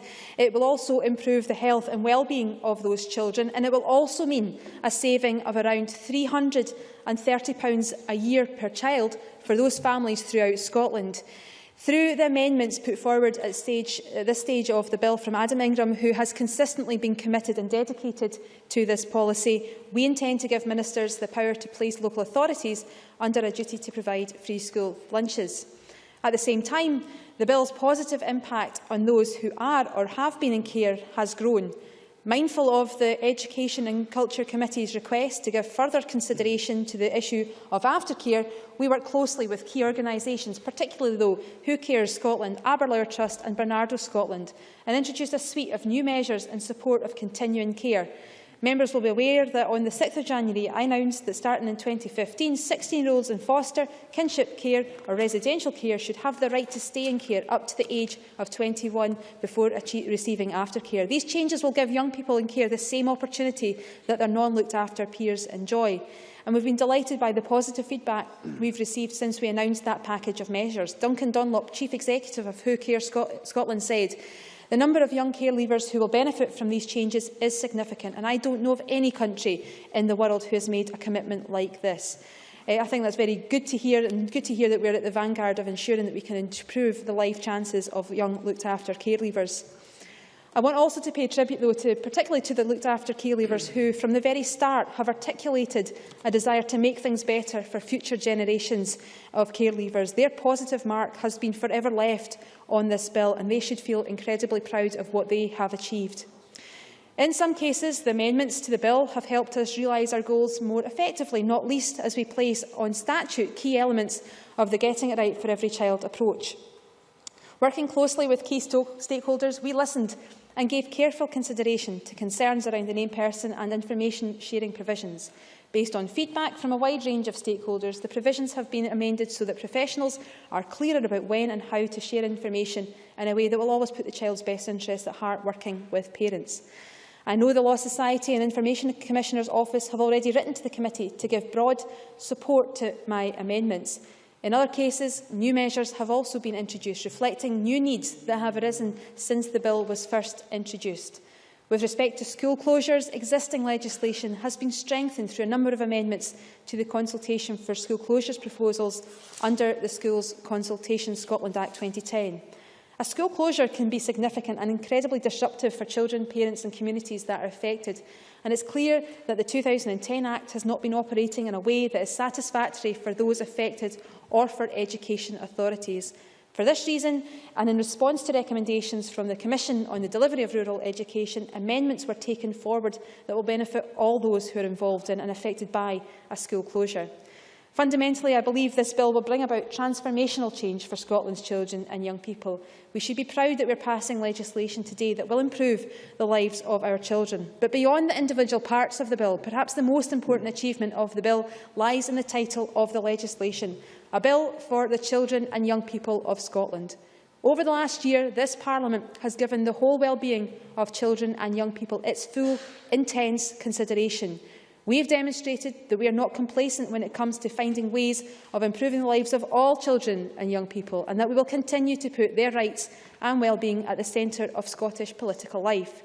We may not agree on all the matters about how best to promote, support and safeguard the well-being of children and young people, but in a year where the people of Scotland are being asked to consider the nation's future, it's a mark of our national maturity that we should place such a high priority on the next generation.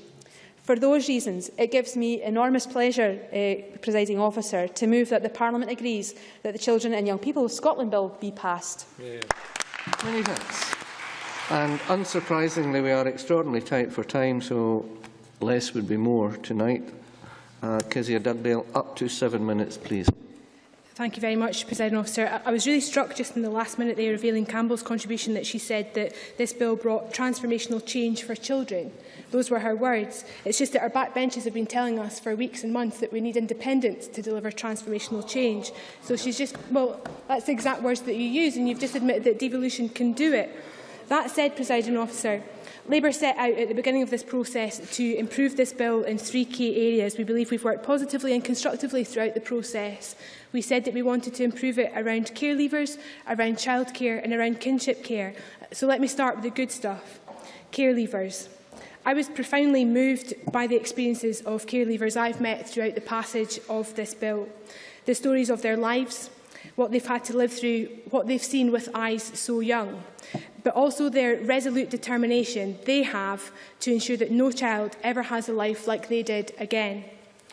The Government has moved quite considerably with regards to aftercare and support for care leavers, and we are a good many steps forwards towards a more equal Scotland for care leavers. As I said in the amendments, though, more needs to be done. And whilst the Minister talks of a working group, I would like to see an independent cross-party commission. I believe it could work and look at the root causes of why children end up in care.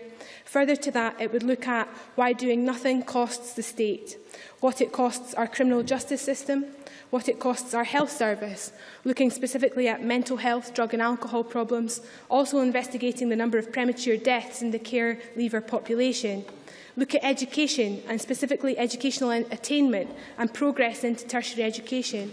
Look at wider economic issues like the number or the percentage of more choices group that come from the care leaver group, and also the number of care leavers that are economically inactive. I mention all of this, Presiding Officer, and I do so with the support of the whole of the care leaver sector, Bernardo's, Aberlour, Who Cares, all the organisations that have an active interest in this issue, because these are Scotland's children. These are our children. There are no politics in this. We need a cultural shift, a national debate about the scandal that is the life expectancy and life chances of a care leaver in Scotland today. Whoever is in power, whatever the constitutional settlement, the problems remain. And we should unite across the Parliament and commit to address this together. I'd really welcome it if the Minister did not respond to this request just now. Think about it. I'll write to her. I'll outline exactly what I think could be involved in that process. I will provide her details of the support across the sector for such a piece of work. Moving on to childcare, Presiding Officer, we welcome the increased support for 2-year-olds. We also welcome the provision for 3- and 4-year-olds. Although we simply cannot forget the fact that the SNP first made this promise back in 2007. There are thousands of children who weren't born when the promise was first made by the SNP that are now too old to benefit from it.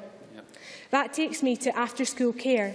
Labour pushed this amendment because we understand the challenges families face accessing quality, affordable childcare for kids out of school hours. It's a problem that's worsened due to this government's failure to fully fund local authorities, leading to non-statutory services such as breakfast clubs and after-school clubs being the first services to go. Points all made by Cara Hilton in an excellent contribution to the amendment stage. And I must add, Presiding Officer, Cara Hilton is still counting the weeks that she's been in this chamber. She's still learning and familiarising herself with the standing orders. Whilst Bruce Crawford has years of experience at the highest level of parliamentary business, I therefore took great exception to Bruce Crawford's contribution. He knows better than anyone that he was expected to address the amendment. To make such a direct and personal attack on Cara Hilton for only speaking the truth was ugly and a real low point of the debate this afternoon.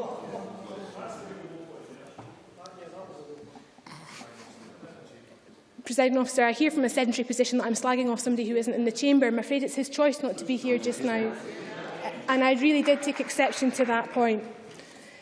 Presiding Officer, moving on to kinship care, there were dozens of people outside the Parliament today who were very angry that 7 years on from the point that the UK Government gave the Scottish Government money to address the disparity in the kinship care system, that they were still waiting.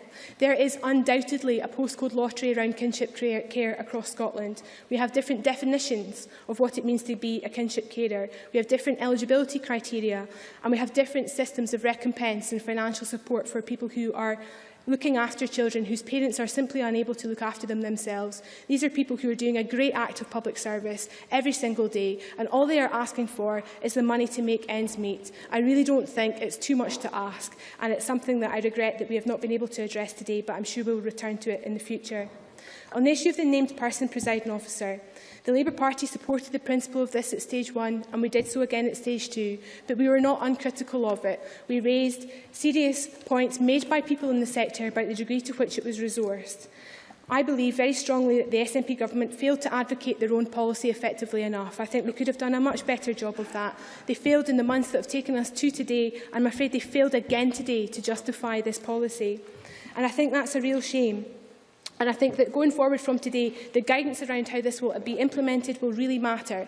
And I would urge the Government in the strongest terms to take considerable care with regards to how this is done. In the minute that I've got, Presiding Officer, left, can I just say that this has been a day of promises unkept and a real failure to say what the true costs behind the bill are. The Government have failed to provide details of the financial review around kinship care despite promising to do so. It's taken them 7 years to deliver on 600 hours and we're still waiting on that. But it has also failed to say what it costs. No attempt to qualify the cost of expanding nurseries to deliver on the childcare commitments, and no attempt to qualify the cost of free school meals and what that means for delivery in schools. There is an arrogance and an incompetence about the Government this afternoon. An arrogance to justify or explain what they are doing around the named person. They have the votes after all. Why should they tell the people about what it is they're actually trying to do? And an incompetence because of the failure to detail what it all costs. Presiding Officer, if they can't provide the figures for what they plan to do now, how can we balance and expect a single figure they provide for the independent Scotland to add up? In the time I have left, which is just a matter of seconds, Presiding Officer, can I thank all the organisations, in particular Children in Scotland and Bernardo's, for all they've done to support the Labour benches in preparing for this process. And I'm very glad to support this bill at the end of today after the robust discussion that we've had. Thank you very much. I now call on Liz Smith. Ms Smith, you've got up to 5 minutes. Thank you. I think the Chamber is very well versed indeed on the Scottish Conservatives' approach to the bill. From the outset, we have been very supportive of the majority of intentions of the bill, most especially those which have improved the care for our most vulnerable children, those which will expand childcare for kinship care, and which will address the failings within the existing school closures legislation. And we've been very happy, and I hope very diligent, when it comes to ensuring that these aspects of the bill have been improved and as such will deliver much better opportunities and support for our young people. We were particularly supportive of measures to increase a collaborative approach across most aspects of children's services and those which ensure that they will be delivered more effectively. We've been very methodical and consistent in our approach to the bill, critically examining each aspect against important criteria. On the likely practical changes on the ground when it comes to what is best to improve the chances of young people in Scotland, on cost, and what we see as the most important priorities in an economic environment where obviously resources are constrained. And I'll come back to that in just a minute. These judgments have been part of a lengthy and difficult process given the complexities of the bill, which covers so many related but nonetheless very diverse topics. And because, just like post-16, we've had to cope with, in some cases, far less than perfect drafting, which I think has held us up at times. From the very first session, key sections of the bill were given a very tough time from the legal experts, from the stakeholders, who were very concerned about some of the practicalities of the bill, and, like the Scottish Conservatives, who objected to some of the centralising approach across some key sections. And I think it's clear even now that when it comes to the practical application of some aspects of the bill, there is still a little uncertainty about the provisions and most especially about its costs, which is one reason why we couldn't accept some of the amendments earlier this afternoon. So let me deal with the three sets of criteria against which we have judged this bill. Firstly, when it comes to making a real practical difference on the ground, which we can be sure will improve the chances of young people, in this area we've been very conscious of the desire to look at the main principles of the bill under the term well-being rather than welfare, which is the usual terminology. The expectation was that this brought a much more holistic meaning to policy making, which I think has been accepted in theory, but I still remain a little concerned as to how it will work in practice. Several witnesses made this very valid point that to really change the way we operate, it is a change of culture which is required, not actually some overly burdensome legislation. I think a few worries remain about the implications of some of this bill for professionals working on the ground. I think Liam MacArthur's amendments on data sharing were designed to tackle this issue, so too some of Neil Bibby's amendments, and certainly the Conservative ones on the named person. Secondly, there was an important issue relating to cost. It is our firm belief that some of the costs inherent within the bill are sizeable and are not, just as the Finance Committee observed, they're not as the Government would intend. And I cite just a few more comments from that Finance Committee. I referred earlier to Kenny Gibson's point about the fact that beyond year one, this has not been properly costed, and the implication is that there will be some funding shortfalls. Gavin Brown said that he felt that it was counterintuitive that this training could just be squeezed into the existing training at absolute no cost, including the materials other than expense. And he made a very good point about the fact that while we took the evidence from Highland region, that's not necessarily the same making a comparison with areas of Glasgow or other parts which perhaps have a higher incidence of the more deprived situation. Michael McMahon also said from the evidence that they had received, the best estimates of NHS boards, children's charities, local government bodies and foster care organisations all said that the estimates are wrong. So it seems to me that there are some serious questions about the funding of this whole bill, and it does imply that in relation to the revised financial memorandum, we still have some problems to resolve there. Then thirdly, and not unrelated to the cost issue, there is the matter of priorities. Everyone accepts that tough choices have to be made and it's impossible to do everything that we might like to. Instead, we have to weigh up the costs and benefits and indeed the opportunity costs of not pursuing something. And we've seen party lines split on that issue. Presiding Officer, I'm not going to go back over all our arguments this afternoon about why we have two fundamental objections, both in the case of the named person policy and also in the fact that the government seems very unwilling to address the anomalies within the provision of nursery care. The Children and Young People's Bill will do many good things, but it is also inherent that it has some serious misplaced priorities, and that's why the Scottish Conservatives have been so frustrated and disappointed that the Scottish Government has made no efforts to address these concerns. Particularly, I don't think they've engaged particularly well with some of the other stakeholders and some of the opposition parties. Now, as a result of that, a very consistent and considered approach, Presiding Officer, we would not give the bill our wholehearted support. We were making a very principled abstention this afternoon. We don't want it all to fall, but nonetheless we cannot support a bill that includes the named person and doesn't address the issue of nursery provision. We now move to the open debate. Can I say to members that time is extremely tight and speeches no more than 4 minutes. Stuart Maxwell, followed by Alex Rowley. Thank you, Presiding Officer. I think this is a good bill. I think it's a positive contribution to Scottish society. I think it's positive for families, but particularly it's positive for children and young people. So I'm rather disappointed by some of the contributions so far. But I'd like to begin by thanking all those who provided evidence to the Education and Culture Committee, particularly the young people who did so. I'd also like to thank my fellow committee members for all their efforts and to the clerking team in Spice for all of their very able assistance during the passage of the bill. Presiding Officer, the Children and Young People Bill is a comprehensive piece of legislation, and there are several important parts of the bill I'd like to try and focus on in my short speech. Like many MSPs, I've had a number of people who have contacted me about the named person provision. But I'm disappointed that the named person proposal has been somewhat misrepresented and misunderstood, and I'm grateful to the Minister for taking the time to write to MSPs to clarify what the Scottish Government hopes to achieve through the bill. The named person provision will ensure that vulnerable children are better protected and families and carers are given greater support if required. I would strongly refute any suggestion that the named person will result in a snooper's charter that undermines the role of parents. In fact, the majority of evidence provided to the committee showed support for the measure, which will provide a clear point of contact for parents and carers. The named person proposals builds on the Getting It Right for Every Child approach, which was introduced by the previous executive and has already been taken forward in some parts of the country. Evidence from the Highland Council Pathfinder model shows that the named person can work very well. Over a dozen children's charities and organisations back the proposals. The fact that so many charities committed to improving the lives of children strongly support the introduction of a named person suggests to me that it's the right thing to do.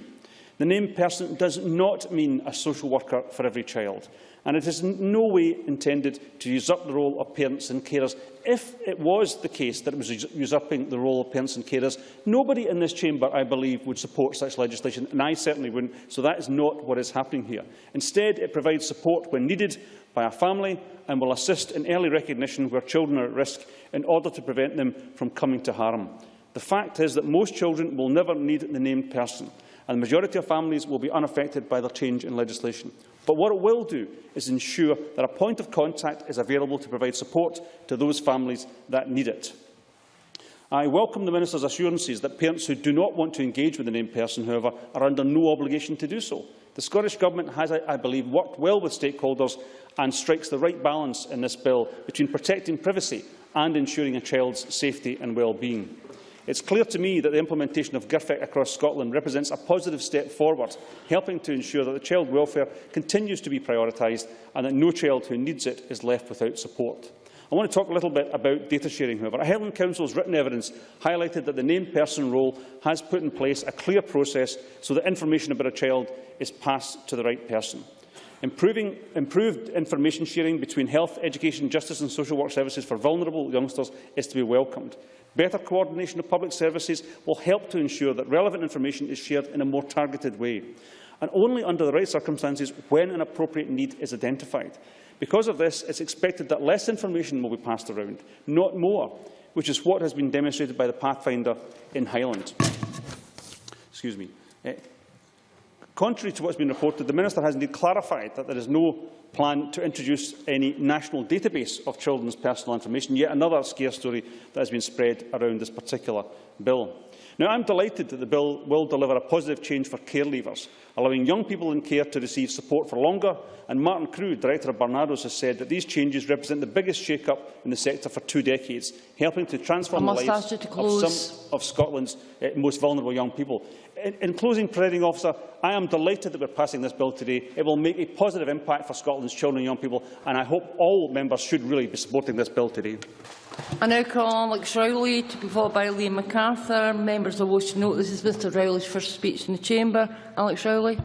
Presiding Officer, thank you very much. This is my first speech since being elected to the Scottish Parliament, and I would begin by saying it is with great sadness that I am here today, for it was the untimely death of Helen Eadie, MSP, that caused the by-election in the Cowdenbeath constituency. And during that by-election, it was clear across all towns and villages that make up the Cowdenbeath constituency that Helen was held in the highest regard and that everyone knew someone that Helen had helped. Helen spent her life fighting injustice and inequality, and I will make it my aim to continue with that work. I speak in this debate on the Children and Young People's Bill because in the Cowdenbeath area and across the country, I am convinced that we must focus more support and more resources in the early years of a child's life if we want that child to get the best chance of good health, prosperity and success throughout their life. The bill includes free school meals, and in my constituency, free school meals entitlement is used as a robust indicator of poverty and deprivation. Under the current entitlement based on low income, it is stark that in the Cowdenbeath constituency, for primary 1 to primary 3 pupils, at one end of the constituency we have Aberdour, where 1% of the children qualify for a free school meal, whilst at the other end of the constituency we have Ballingery, with over 50% of the children qualifying for a school meal. And across the constituency there has been an increase since 2007 of 8% in the number of children of this age group who are entitled to a free school meal. So whilst I support free school meals, what I really believe is more important for the health and well-being of children in Cowdenbeath and elsewhere is to tackle the underlying causes of poverty, social inequality and deprivation. One key way out of poverty is employment, and a key barrier to employment for many families is the lack of affordable childcare. Whilst this bill makes progress with an additional 125 hours of nursery education, which in the Cowdenbeath constituency amounts to half an hour a day extra for each child, this is far short of a comprehensive childcare strategy that will meet the needs of children and families, and that is what we need to be putting in place. In Fife, we have seen an increased number in the number of children in the care of the Council, from 626 looked-after children in 2006 to 855 in 2012, a 38% increase, and today that figure is over 900 children. It is also a fact that there is a clear correlation between deprivation and children being taken into the care of the Council. Last year, Fife Council set aside £7.8 million to focus on early years and family support for those families in the greatest need of that support. I am told that the educationalists, the health visitors, the social workers, they can all, from an early age, identify those children and those families where the child is most likely to end up in the care system and in most difficulty. So whilst I support the bill because there are good things in the bill, I am not sure it will actually go far to addressing the major issues that I have outlined today. And therefore, Presiding Officer, the message today must be that we need to be more ambitious for every child and tackle at root the problems that hold back too many children and too many families across Scotland. Thank you.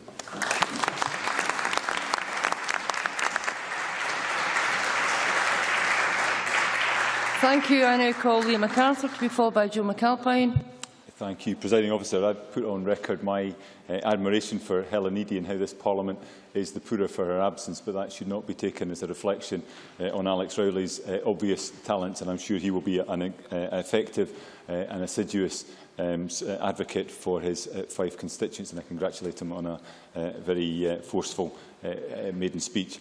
Could I put on record, like the convener, my thanks to the witnesses who have given evidence, provided briefings and supported the preparation of amendments to this bill, to Clarks and Spice for their support, and indeed for the colleagues on the Education Committee who, as the Minister alluded to, have put in a pretty Herculean effort over the last few months. This is a wide-ranging bill.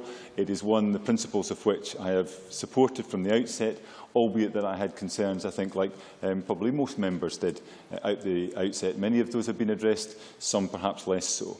There have been considerable advances since stage 1. I think I would note in particular the provisions relating to aftercare for care leavers, the expansion of childcare for 2-year-olds, proving that we do not have to await the outcome of the vote on 18 September, and a more transparent and balanced system for dealing with possible rural school closures. All positive developments since stage 1.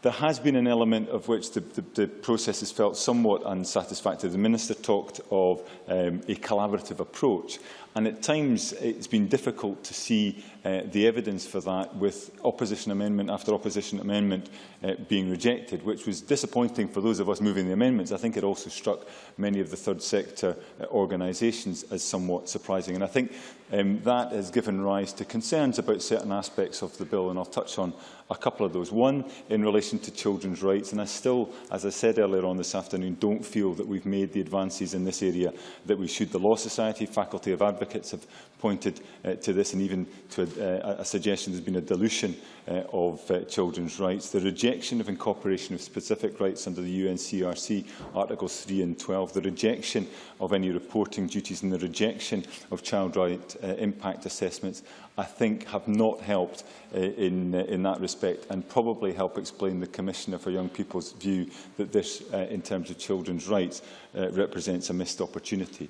In relation to the named person, again, as I said earlier, I was initially sceptical, but on the evidence that we received in committee, I was persuaded of the benefits that this approach can bring, not least the Highland Pathfinder experience. But concerns do remain around resources from education unions, RCN, and indeed for the Finance Committee. Those were brought to the fore. There are practical implications as well, and I pointed to those in moving amendments earlier, particularly in relation to the exchange of information and the lack of explicit consent. I think in both those areas where the government has rejected amendments on the limiting of universality of the named person provision to those 16 and under, and the presumption in favour of explicit consent for information sharing, we have not had the bill that we possibly could have, and I think it has suffered as a result. But notwithstanding these concerns, and despite, I think, an unduly dismissive attitude towards any amendment not of government origin, I firmly believe that this legislation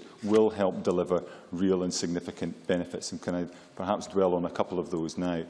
In relation to aftercare, during the Stage 1 debate, I welcomed the bill's provisions on the support available to those leaving our care system, but emphasised where I felt the government could go further. Extending aspects of aftercare, improving ways in which the eligibility for accessing I need to ask you to close, Mr MacArthur. Will be determined. But I think this is the area where the bill, I feel most justifiably proud of what the bill has achieved. The committee can take justifiable pride in that. Likewise, the Parliament. Cannot speak about the early years, but nevertheless, I think that is another significant achievement of this bill, and we will be supporting it at decision time. Thank you. I'm going to move to the last two speakers in open debate. Can I say to Joe McAlpine and George Adam, I can't give you any more than 3 minutes. Presiding Officer, can I too congratulate Alex Rowley on his maiden speech? I didn't agree with everything he said, but I welcome the tone in which he said it, and I share his commitment to comprehensive childcare, and suggest that this bill is only the start and we need independence to cross the finishing line. This bill has been widely praised for its ambition and its commitment to improve the lives of children and families in Scotland. And the briefing from Children First alone singles out 7 key measures that they wanted to highlight and indeed commend in the bill. 1, the definition of well-being. 2, the furthering of UNCRC. 3, the named person service as a universal service. 4, the legislative entitlement to free childcare for 3 and 4 and vulnerable 2-year-olds. 5, continuing care for care leavers after 16. 6, the duty to early intervention in the lives of vulnerable children to prevent them from being looked after. And 7, the measures to help kinship carers and the children they care for. I think if our foremost children's welfare charity could single out not 1 but 7 key measures for praise and commendation, then this bill is far from a missed opportunity. In fact, Children First describe it as a significant milestone, and it's in this context that I wish to single out just one of those significant milestones praised by Children First, and that is the creation of the named person as a universal service for all our children. We've had emails, all of us had emails from a vociferous lobby who oppose this. I said earlier that the point about the usurping of parents' rights was put directly in committee to Claire Simpson of Parenting Across Scotland when she spoke to the committee, and she flatly denied that and said it was a necessary measure not to usurp parents and families but to support them and to protect children. To those of us who have written about their fears for some kind of Orwellian dystopia, I say this: read the bill, not the hysterical hyperbole of the Daily Mail. Or, better still, read the evidence given by dozens of child welfare charities who, as I said before, support this universal provision universally. If I could just quote one, Alex Cole-Hamilton of the Aberlour Childcare Trust. He said that the vast majority of cases there would be little interface between the child's named person and the family. And he said, and I quote, "Anxiety is fuelled by some very unhelpful tabloid headlines about there being a social worker for every child. That is just not what we are talking about here." I would also quote Jackie Brock from Children in Scotland, who, when asked by Liz Smith why a formalisation of the existing policy was needed, she replied, "Having the duties in statute will ensure that it's the responsibility of universal services to respond and take action where necessary in the child's best interests." You must wind up. Thank you, Presiding Officer. So, in conclusion, I would say that far from being a state guardian that undermines the family, the universal provision of a named person will not undermine the family. It will strengthen and crucially underpin the family. And I'm sorry, you must close now. Call George Adam. No more than 3 minutes. Maxwell actually believes this is a good bill, not because it's bold, ambitious and it's paving the way to making the type of Scotland that we all want for our children, but also because it's actually a bill that will make a difference in young people and children's lives, and that is what we're all here for, and that's the reasons why we all get involved in politics in the first place.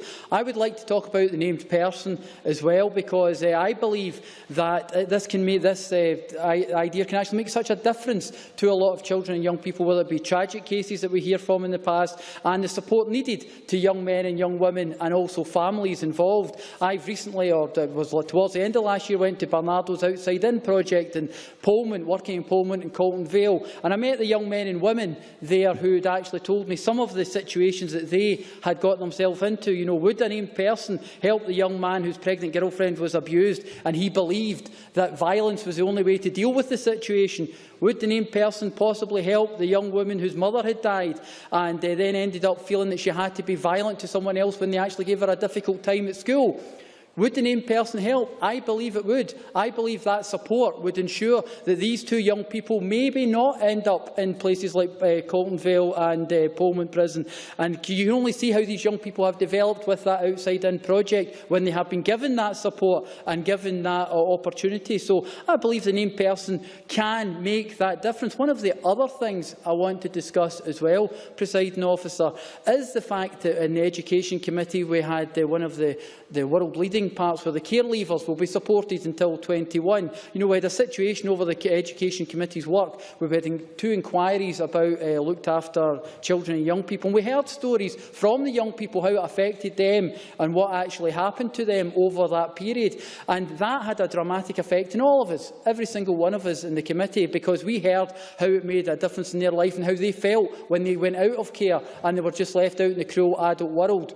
So I would say that this alone would show, after a year and a half of the evidence and the work programme that we had, how the committee system worked and how we managed to make an influence on the bill and ensure that we could make something different for the young people, and that will be these young people's legacy, Presiding Officer. So, in closing, I believe in the bill, and I believe this is about actually making a difference in young people's lives. Thank you, Mr Adam. I now call Mary Scanlon. Ms Scanlon, 3 minutes.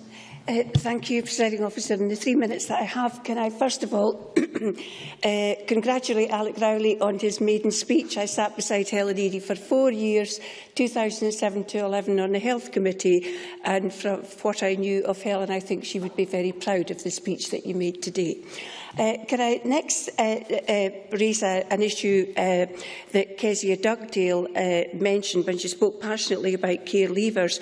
I am not a member of the committee, so I obviously didn't hear all the information, but I would just like to add that many families cry out for support at early stages of their problems with children, and in some cases, if adequate and appropriate support was given at the right time, this could hopefully prevent many children from going into care. And I do hope perhaps that has been looked at, but I hope that's something for the future. And it's just to say I did meet Bill Alexander last week with a parent of a child in care to discuss that. There has been very many good speeches today. I would also like to congratulate my colleague Liz Smith and indeed all the members of the committee for their extensive work on this bill. I want to start by welcoming many measures in the bill, Presiding Officer, and in particular extending the support provided to kinship carers. And I thought Jane Baxter spoke very well, very measured, very considered. I do think this is a significant step forward, as is the measure to extend the upper age limit for aftercare support from 21 to 26. The other, and I think it's a shame that so much of this bill in the media has been talked about named person, and I have to say I wasn't totally aware of the excellent amendments and measures in the bill in relation to rural schools. And I think the fact that a school closure proposal cannot be revisited for a period of 5 years will enable many parents, pupils and staff to commit to a school with much greater enthusiasm, safe in the knowledge that they're not facing another closure. I will move very quickly on to Highland. I think Highland's been mentioned quite a few times in this debate.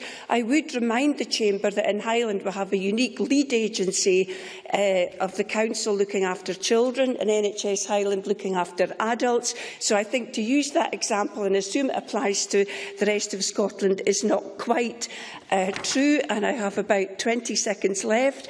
I would also say very much welcome the extension of childcare as well. And I would just like to say that I mentioned it at the first stage. I would like to know what consultation has been carried out with colleges in relation you need to close, please. Just about. In relation to lecturers being named persons, and with that, I finish. I call Neil Bibby. Ms Bibby, you've got 4 minutes. Thanks, Presiding Officer. It's obviously customary when stage 3 of the bill comes to exclusion to thank the legislation team, the committee clerks and everyone else involved in drafting the bill, and I certainly do that today. I would also particularly like to thank all the organisations and charities for their evidence and briefings throughout the bill.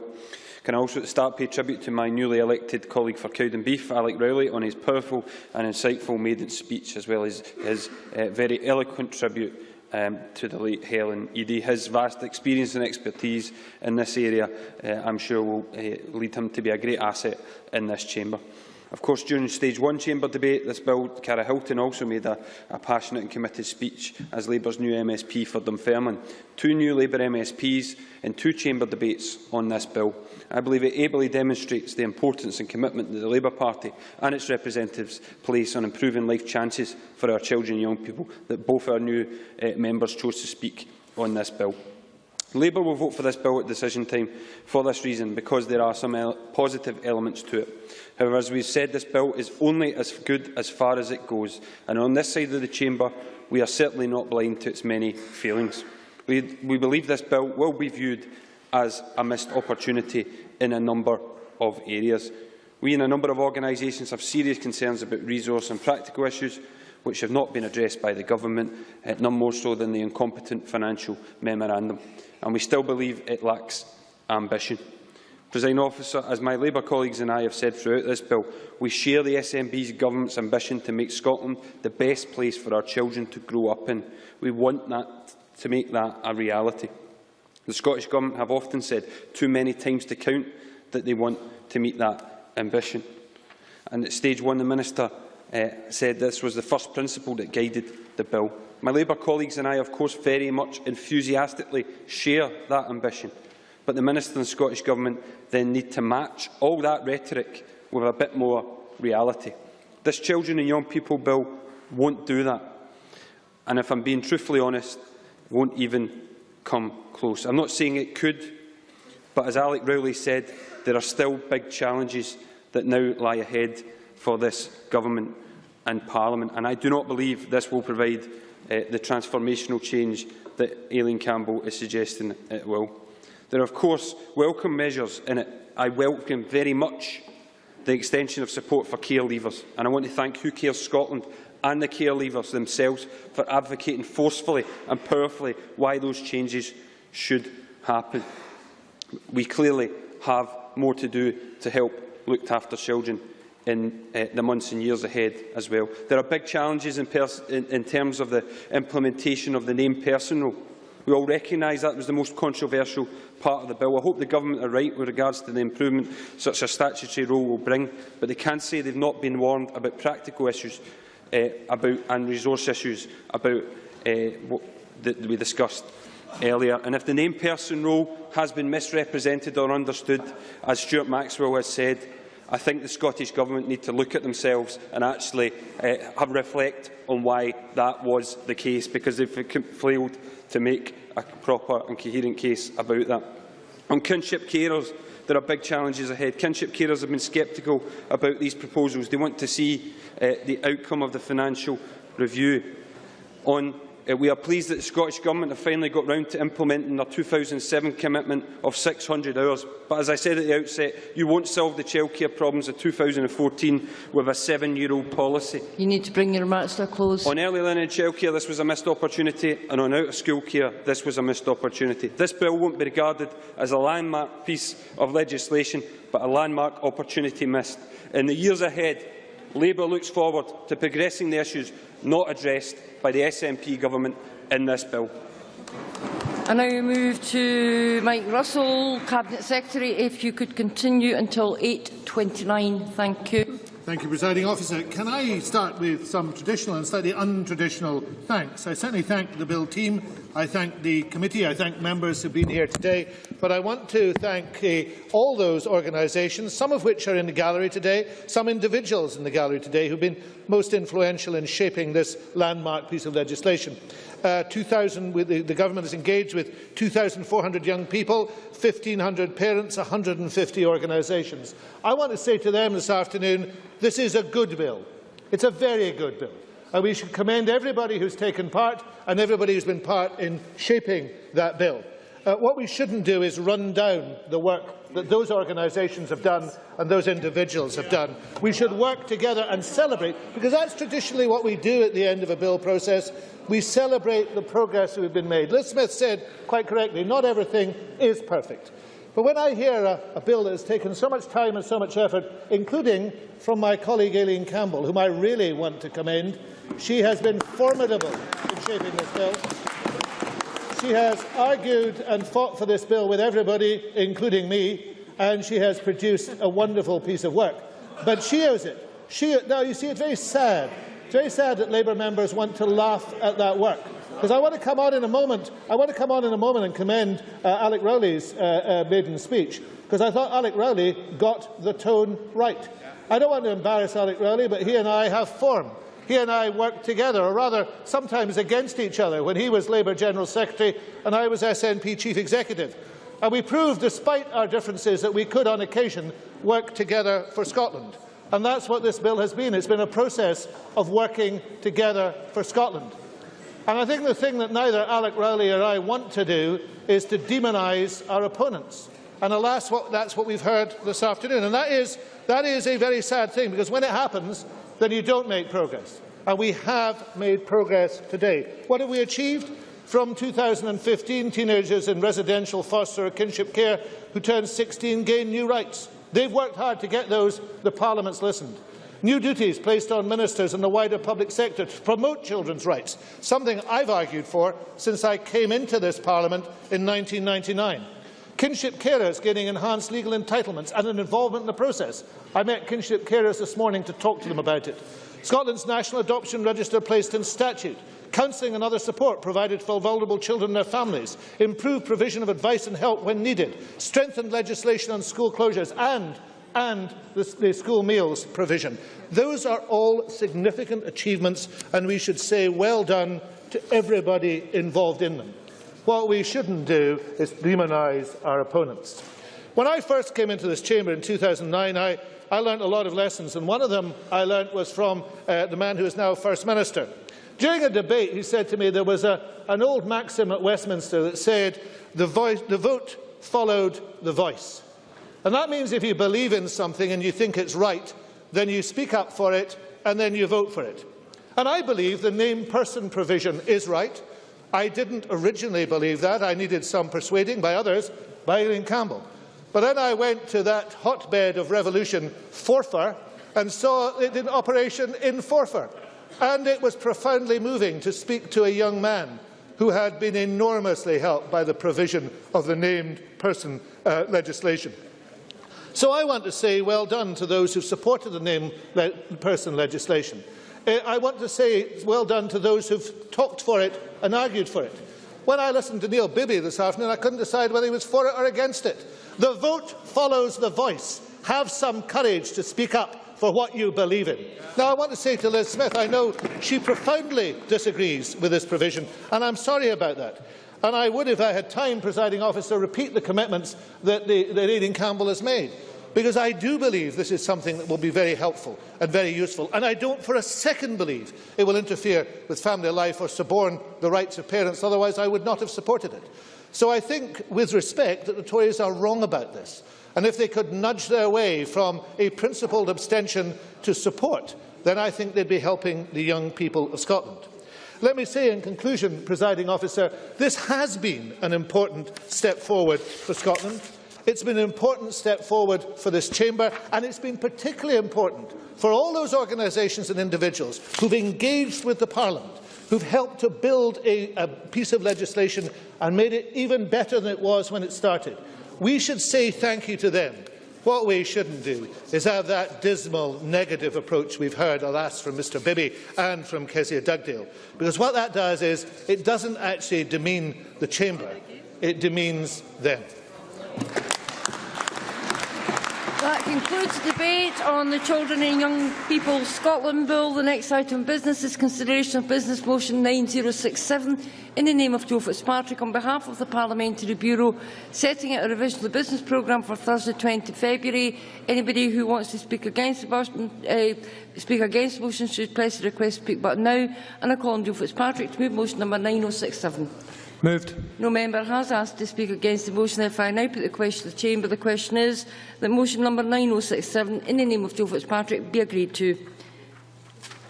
The motion is therefore agreed to. The next item of business is consideration of Business Motion 9062, in the name of Joe Fitzpatrick, on behalf of the Parliamentary Bureau, setting out a business programme. Any member who wants to speak against the motion should press the request to speak button now. And I call on Joe Fitzpatrick to move motion 9062. Moved. No member has asked to speak against the motion. Therefore, I now put the question to the Chamber. The question is that motion number 9062, in the name of Joe Fitzpatrick, be agreed to. Are we all agreed? The motion is therefore agreed to. The next item of business is consideration of a Parliamentary Bureau motion. I'd ask Joe Fitzpatrick to move motion number 9064 on approval of an SSI. Moved. The question on this motion will become put at decision time, to which we now come. The next question is We move to decision time. The question is that motion number 9064, in the name of Joe Fitzpatrick, on approval of an SSI, be agreed to. Are we all agreed? Yes. The motion is therefore agreed to. The next question is that motion number 9050, in the name of Aileen Campbell, on the Children and Young People Scotland Bill, be agreed to. Are we all agreed? Yes. The Parliament is not agreed. We move to vote. Members should cast their votes now.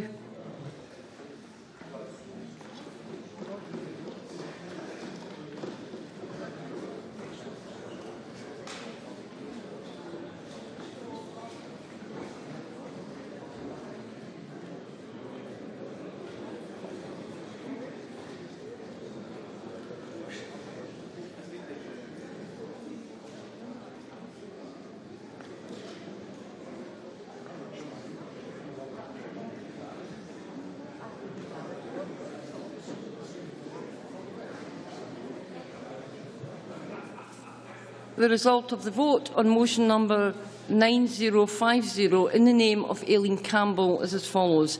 Yes, 103. No, 0. There were 15 abstentions.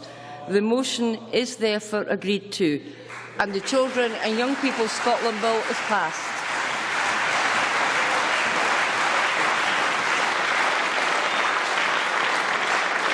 That ends decision time, and I now close this meeting.